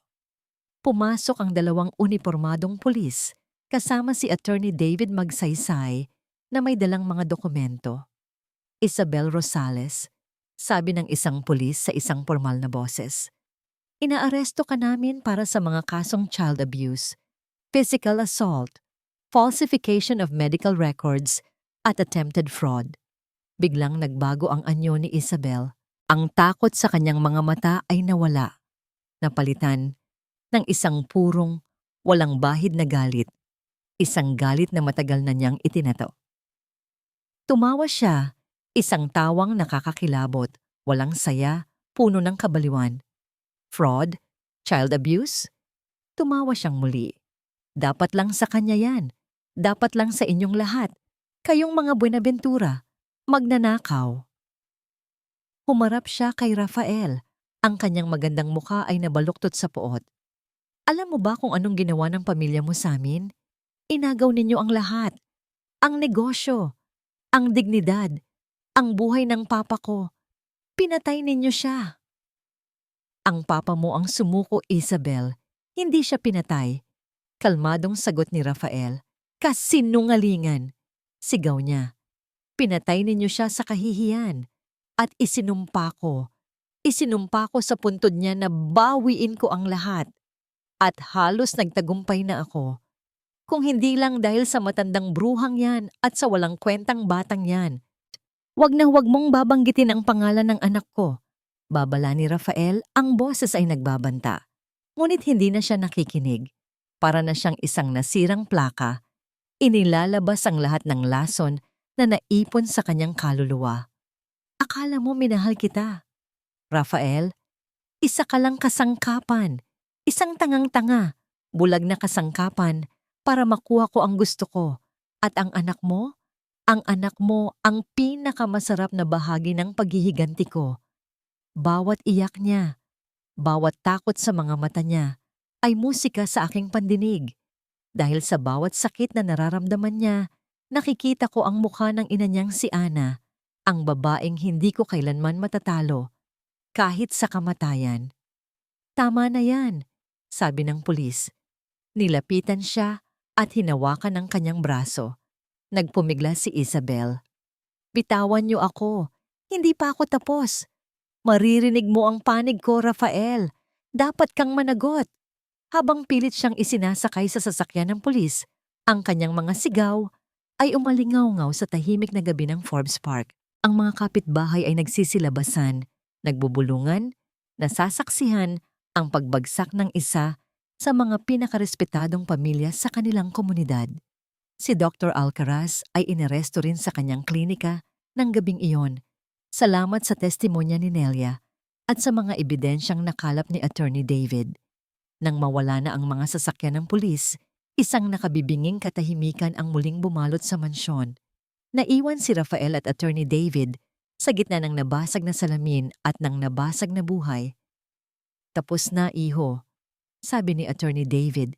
Tinapik ang kanyang balikat. Hindi pa, tito, sagot ni Rafael. Tumingin siya sa labas, sa madilim na daan. Hindi pa tapos hanggat hindi ko nayayakap muli ang anak ko. Naupo si Rafael sa isang sopa. Ang bigat ng lahat ng nangyari ay biglang bumagsak sa kanya. Ang galit na nagpatayo sa kanya ay unti-unting napalitan ng isang malalim na pagod at isang matinding pananabik. Pananabik para sa kanyang anak. Inilabas niya ang kanyang cellphone at tiningnan ang isang larawan ni Gia.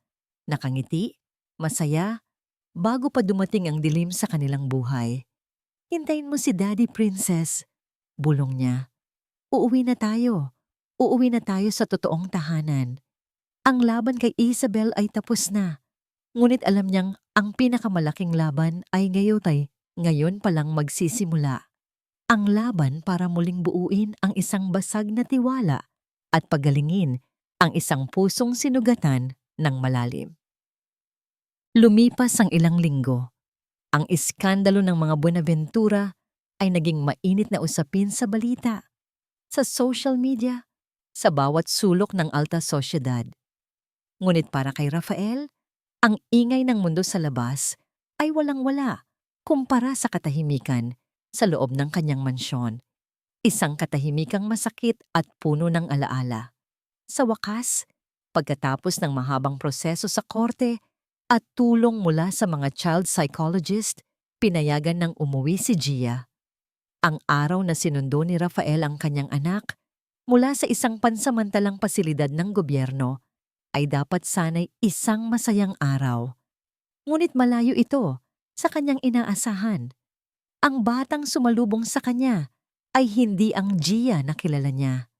Ang kanyang mga mata ay blanko, walang kislap. Hindi siya umiyak, hindi rin siya ngumiti. Para siyang isang manika na nawalan ng buhay. Nang subukan siyang yakapin ni Rafael, hindi ito gumanti. Nanatili lang itong nakatayo.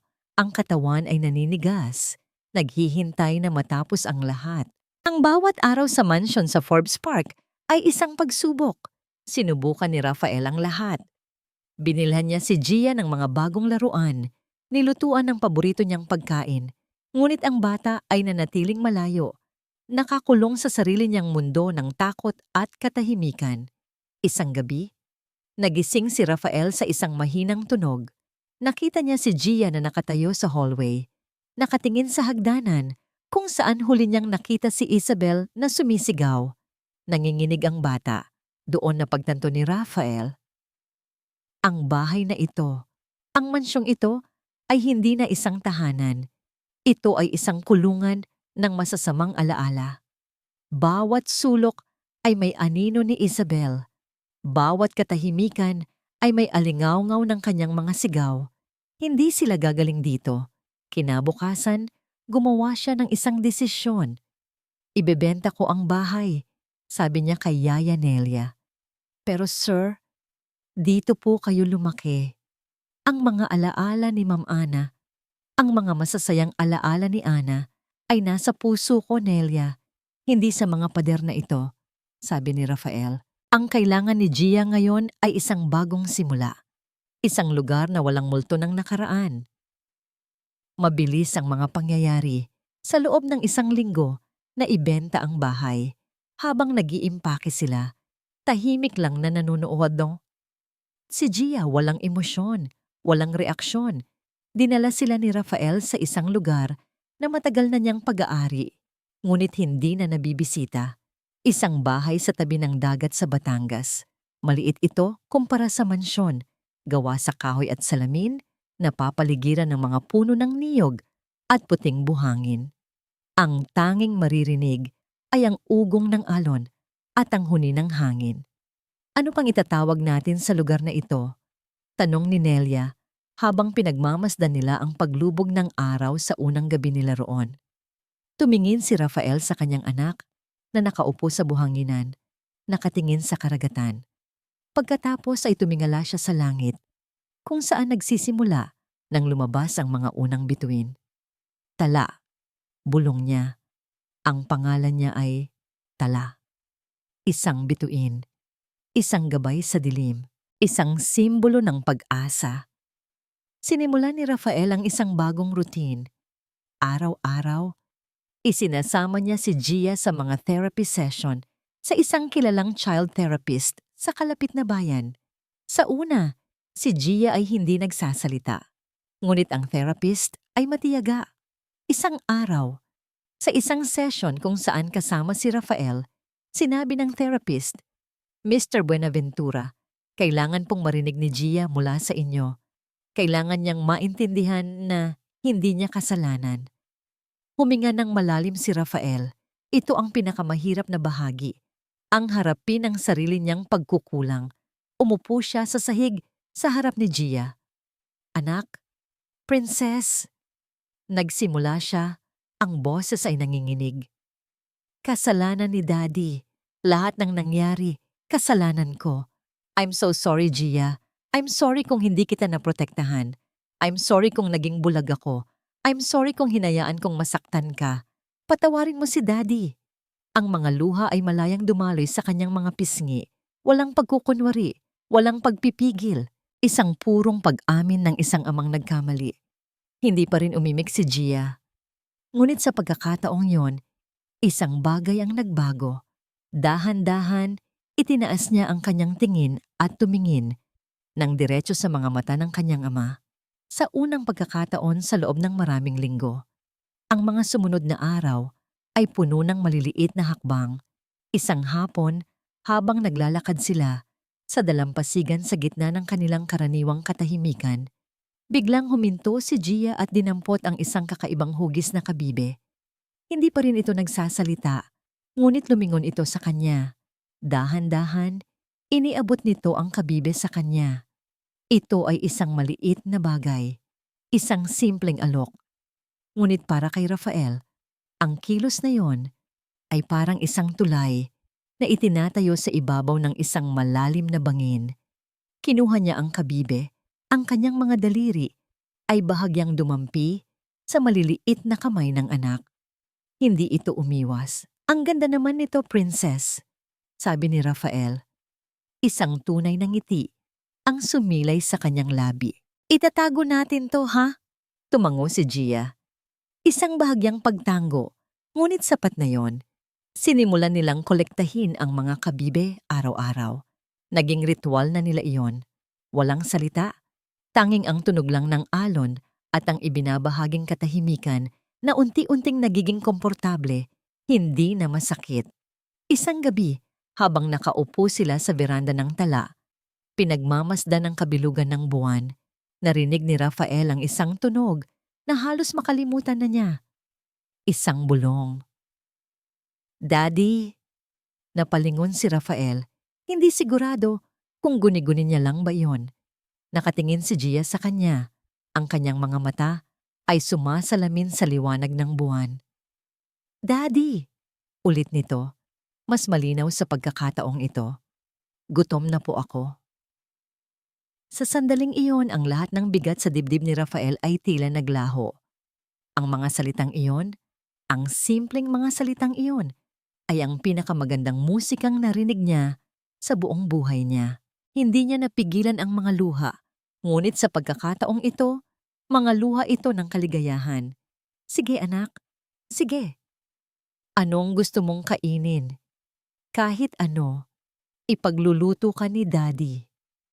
Habang naghahanda sila ng hapunan kasama si Nelia, na tahimik na lumuluha sa tuwa sa isang sulok, alam ni Rafael na mahaba pa ang kanilang lalakbayin. Marami pang sugat na kailangang gamutin, marami pang takot na kailangang harapin. Ngunit ng gabing iyon, sa kanilang maliit na bahay na pinangalan ng Tala, sa unang pagkakataon, nakaramdam siya ng tunay na kapayapaan. Bago matulog, dumaan si Rafael sa silid ni Gia. Nakita niya itong natutulog, ngunit sa pagkakataong ito, hindi na nakasiksik sa takot. Mahimbing ang kanyang paghinga. Sa kanyang tabi, sa bedside table, ay ang koleksyon nila ng mga kabibe. Hinaplos niya ang buhok nito. Sa pagkakataong ito, hindi na ito napaurong. Habang papaalis siya, may isa pang bulong na narinig si Rafael. "Good night, Daddy." Napangiti si Rafael. "Good night, Princess." Lumabas siya ng silid at tumingin sa karagatan. Ang mga alon ay patuloy sa paghampas sa dalampasigan, hinuhugasan ng buhangin. Ginagawa itong bago at malinis para sa panibagong umaga. Tulad nila. Unti-unti, hinuhugasan ng panahon at pagmamahal ang sakit ng nakaraan. Inihahanda sila para sa isang bagong simula. Ngunit bago matulog, may isang huling bagay na kailangan niyang gawin. Kinuha niya ang kanyang kamay, ang kaliwang kamay niya. Dahan-dahan, hinawakan niya ang kanyang palad. "Gia," bulong niya sa sarili. "Kamay ko, kamay ni Daddy. Para sa'yo, anak, para sa'yo." At sa unang pagkakataon, sa loob ng maraming buwan, natulog si Rafael ng walang bangungot. Lumipas ang 6 na buwan. Ang malamig na hanging amihan ay nagsisimula ng umihip, hudyat ng papalapit na Kapaskuhan. Ang bahay na Tala ay hindi na isang tahimik na kanlungan lamang. Ito ay naging isang tunay na tahanan, puno ng mga tunog na unti-unting bumabalik, mga mahihinang tawa, mga bulong ng kwentuhan, at minsan, ang masayang tugtog ng gitara ni Rafael. Isang hapon, abala, si Yaya Nelia sa kusina. Naghahanda ng bibingka. Ang amoy ng nilutong galapong at niyog ay pumuno sa buong kabahayan. Mula sa sala, naririnig niya ang malambing na tinig ni Rafael. "Okay, Princess, anong kulay ang gusto mo para sa bituin sa taas ng puno?" Tanong ni Rafael. Gusto ko po gold, Daddy. Para po siyang totoong tala." Sagot ng isang munting boses. Napangiti si Nelia. Kung mayroon mang musika na masasarap pakinggan kaysa sa mga awiting pamasko, iyon ay ang boses ni Gia na muling naging masigla. Ang bata ay malayo pa sa dati nitong pagiging bibo, ngunit ang mga anino sa kanyang mga mata ay unti-unti nang napapalitan ng liwanag. Nakikipaglaro na siya, nagtatanong, at higit sa lahat ngumingiti na ulit. Pumasok si Gia sa kusina, tumatakbo. "Yaya Nelia, Yaya Nelia, look po." Ipinakita nito ang isang parol na gawa sa papel. Medyo tabingi ang pagkakagawa, ngunit puno ng kulay at kumikinang na glitters. "Napakaganda naman yan, alaga ko," sabi ni Nelia. Pinupunasan ang kanyang mga kamay. "Ikaw ba ang gumawa niyan?" "Opo, tinulungan po ako ni Daddy," masayang sabi ni Gia. "Isasabit po namin ito sa bintana ng kwarto ko para po makita ng mga isda sa dagat." Natawa si Nelia. Siguradong matutuwa ang mga isda niyan. Pumasok si Rafael, may bahid pa ng pandikit sa kanyang pisngi. Ang dating laging seryoso at abalang CEO ay napalitan ng isang full-time na ama, at mas bagay ito sa kanya. Ang mga guhit ng stress sa kanyang muka ay nabura na. Napalitan ng isang kapayapaan na hindi kayang bilhin ng kahit anong halaga ng pera. Mukhang may nag-e-enjoy sa pagiging artist, ah. Biro niya sa anak. Daddy, pwede po ba tayong maglakad sa labas mamaya? Para po makita natin yung mga totoong bituin. Pakiusap ni Gia. Of course, princess. Anything for you. Sagot ni Rafael, ginugulo ang buhok ng anak.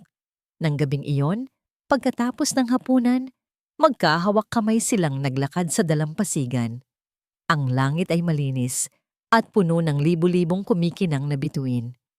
Umupo sila sa buhanginan. Ang malamig na hangin ay yumayakap sa kanila.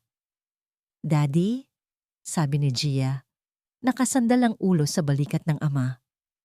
Naalala niyo po ba yung bahay natin dati? Natigilan si Rafael. Bihira nang mabanggit ni Gia ang nakaraan. Oo naman anak, naalala ko. Malaki po yun, no? Pero mas gusto ko po dito. Bakit naman? Tanong ni Rafael. Kasi po dito. Lumingon ito sa kanya. Ang mga mata ay kasing kislap ng mga bituin sa langit. Lagi po kayong nandito. Parang isang mainit na alon ang bumalot sa puso ni Rafael. Niyakap niya ng mahigpit ang kanyang anak. Iyon na ang pinakamahalagang bagay. Hindi ang kayamanan, hindi ang mga mansyon, ang kanyang presensya. Ang pagiging isang ama, sa tunay na kahulugan nito. Lagi na akong nandito, princess.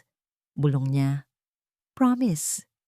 May inabot si Gia mula sa kanyang bulsa, isang pamilyar na bagay, ang gusot na papel, ang drawing na ginawa niya noon, ang drawing ng isang halimaw, at ng isang batang umiiyak. Ayoko na po nito, Daddy, sabi nito. Kinuha ni Rafael ang papel.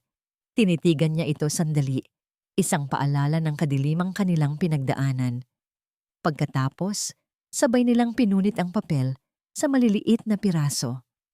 Hinayaan nilang tangayin ng hangin ang mga piraso, lumipad patungo sa dagat, hanggang sa tuluyan ng maglaho sa dilim. Isang simbolikong paglaya. May bago po akong drawing para sa inyo, sabi ni Gia. May kinuha na namang isang nakatuping papel mula sa kabilang bulsa. Ibinigay niya ito kay Rafael. Binuksan niya ito.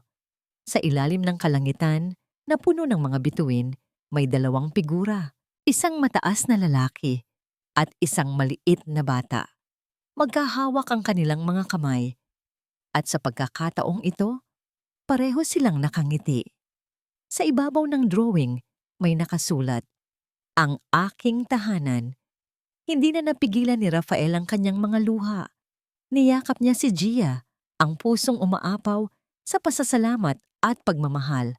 Ang kanilang paglalakbay ay hindi naging madali. Maraming sugat ang kailangan pang maghilom. Ngunit sa sandaling iyon, sa ilalim ng mga bituin, sa kanilang tahanan na tinawag na tala, alam ni Rafael na anuman ang dumating, kakayanin nila dahil magkasama sila. Dahil sa wakas, natagpuan na nila ang daan pauwi. Mula sa bintana ng bahay, nakangiting pinapanood sila ni Yaya Nelia. Sa kanyang tabi, may isang maliit na picture frame, ang larawan ng yumaong si Ana. Maligaya na siya, Ana, bulong ni Nelia. Maligaya na ang iyong mag-ama. At sa ibabaw ng kanilang bahay, ang mga tala sa langit ay tila mas kumikinang ng gabing iyon, tahimik na nagbabantay sa isang pamilyang muling nabuo sa pamamagitan ng pagpapatawad, pag-asa at walang hanggang pag-ibig ng isang ama. Sa huli, ang kwentong ito ay nagpapaalala sa atin na kahit sa pinakamadilim na sandali, ang katotohanan at tapang ay palaging magtatagumpay. Si Rafael ay lumaban hindi lamang para sa katarungan, kundi para sa pagmamahal at proteksyon ng kanyang anak. Ang mga masama ay tiyak na makakamtan ang kanilang kaparusahan, habang ang mga mabubuti, kahit gaano pa kabigat ang mga pagsubok, ay laging makakakita ng liwanag sa dulo ng daan. Maraming salamat sa inyong pagsubaybay sa kwentong ito. Naniniwala ka ba na sa kabila ng mga pagsubok, ang lakas ng pamilya at pagtitiyaga ang siyang magiging daan patungo sa tagumpay? Ibahagi ang inyong mga opinyon sa comment section. Nais naming marinig ang inyong mga saloobin. Naway magtaglay kayo ng isang magandang araw At huwag kalimutang mag-subscribe upang hindi ma-miss ang mga kwento ng pusong puno ng emosyon. D'accord.